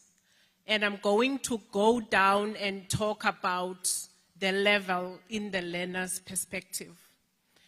Our learners, they lack English, especially in rurals. It's scaring.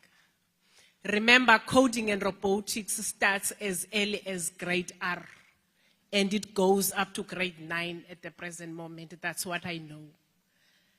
Now, language is a big problem because the foundation phase is taught in the mother language. We all know that. Then now, that's one of the challenges that I am encountering as I am doing the field work in the rural schools.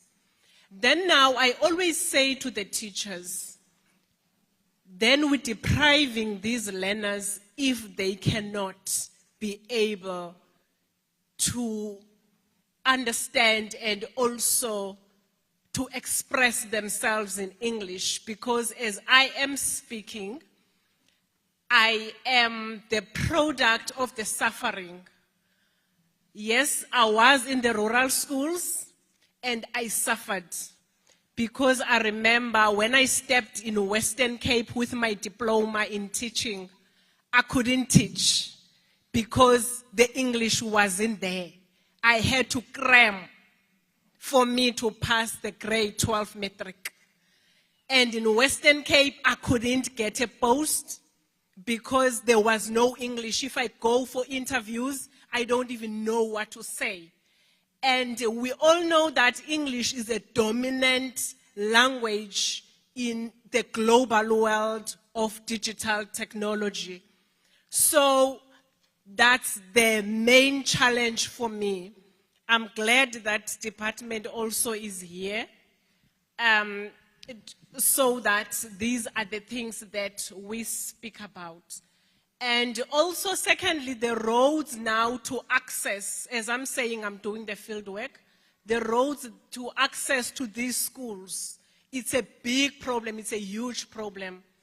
At the present moment, I'm driving a Corsa that is going to be broken because there are no roads. And I would like to go into those areas that are unreachable. That's why I am a tech woman. Thank you. Brilliant. Two issues I would like to bring up. We teach coding without the use of computers because we understand that in the rural areas they still need to know what the world is becoming. And the challenges we have found is a lack of access to creative methods to teach coding, lack of access to resources to teach coding, and a lack of access to excitement, a way of making young people excited about the digital revolution. And the second challenge we found is that there's still a huge emphasis on traditional, or let me not say traditional, but methods of employment that we know about, accounting, medicine, engineering. And we need to speak to the parents as well, because they're not pushing their children to ICT careers or new careers, but they're doing the traditional careers that are now oversaturated. And then it's hard for them to find employment. Thank you. I want us to end this day positive, so none of you are allowed to say anything negative in your last chance, okay? Nothing. I'm going to stop you immediately. So we're going home feeling good. I want you to tell us a success story or something that you've managed to do that you think is making an impact. A short and sweet, and then we go home. The things that we did, in my section, I'm in e-learning section or directorate in the Department of Education. We have managed to resource the schools. The little that we're having, we are resourcing the schools. And in collaboration with teacher development that is there and the other directorates that are there, we have managed to train the teachers comprehensively as to, from today, for today, we are from the training of the teachers, of the subject advisors as well as the coordinators. That is the last 2 days we're busy with that. So we're working, trying to develop the teachers. And we're encouraging the parents to be part of this, because if the parents are there, the cybersecurity awareness is needed for them so that the learners know how to use these phones, how to use IT, because they don't use it effectively in some cases because they are not directed well. So if the parents can be directed well, if the teachers can be given the positive stories of IT, how do we use the ICTs, then the parents will be there and they will be able to assist. The teachers will be able to be there. Because if the teachers don't have the skills on the ICTs, they find themselves not confident to teach or to be part of it. But if they are well developed, everybody will be well. Thank you. Thank you. I wish I had, let's clap for her.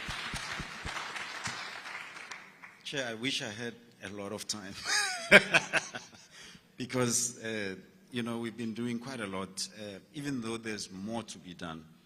So just starting with digital literacy, we've developed a program, there's content available for free. There's a course or a number of courses in digital literacy.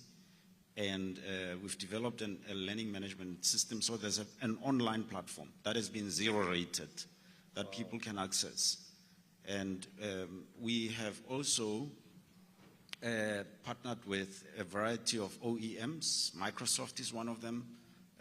There's quite a lot of courses that are in there, starting with basics, your Word, your Excel, and so forth, and more advanced courses in machine learning and so forth.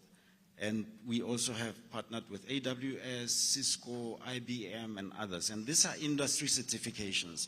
These come as short courses, but they create a pathway for you to build up to becoming any of the key careers that are emerging right now, either cloud engineer or other roles that one may want to follow. So those courses are available for free through NEMISA. And we also partner with about 8 universities. In the Eastern Cape, we partner with Walter Sisulu University, and we have a core lab there. The latest we've done is to install labs there, including engineering labs. We've just introduced technical courses now. One of them is cell phone repairs, very popular.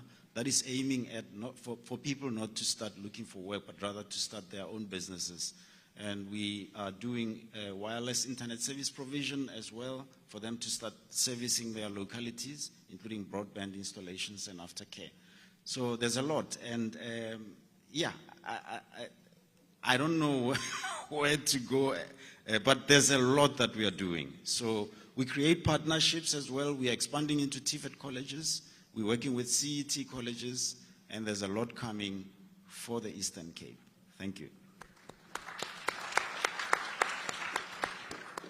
Wow, that was beautiful.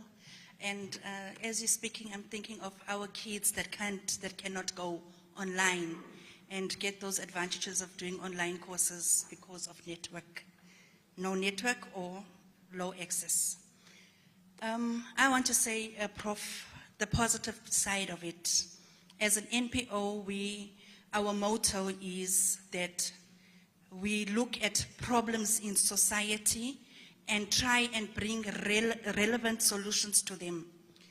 So I think by that we are coders already because we're looking for solutions. Meeting up with Tangible Africa was a solution. The positive thing, Prof, was that we learned how to do unplugged coding. So which means our kids in the rural areas do not have to wait to have those computers or that kind of network to learn how to code. So we are coding using our phones. We go with our phones charged up, even if they're 8 amongst 60 children or 100 children. And definitely by the end of the day, it's successful. Kids have learned how to code. By that, we are using unplugged coding, using tokens and your cell phone. So that was the positive thing that we've brought into the rural areas that I can relate to you.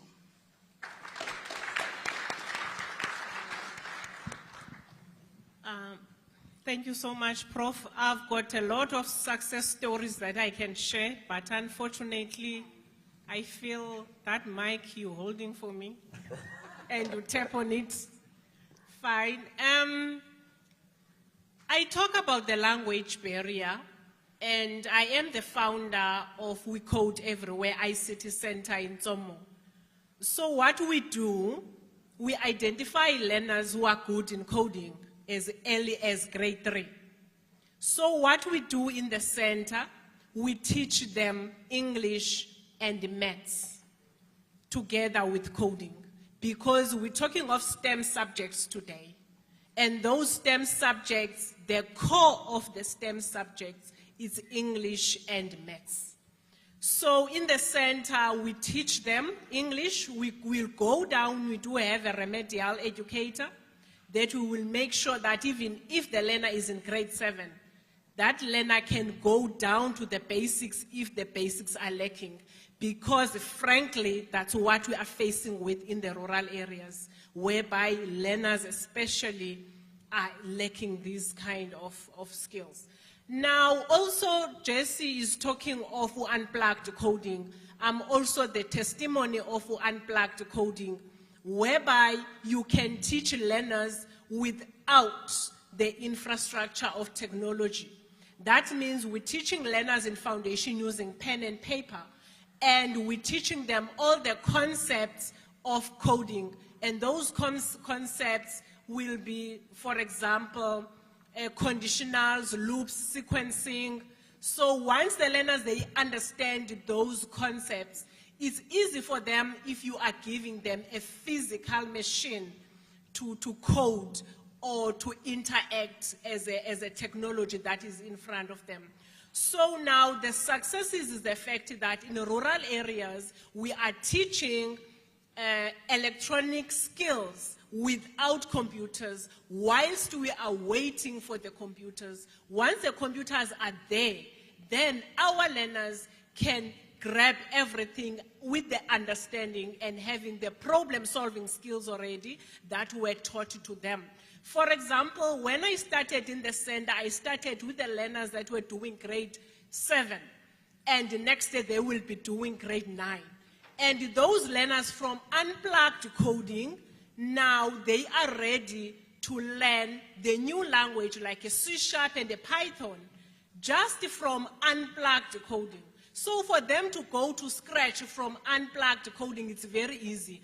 Problem-solving skills are there, analytical skills are there, reasoning is there. So all the 25 skills that are needed from our kids, they are there already. So that's what we are doing in the rural schools. There's a lot, as I said, that I can share, lot of testimonies that from coding without the use of computers, it's really an eye-opener to the learners before they even go to the actual computer. When they go to the actual computer, they know exactly what they need to do.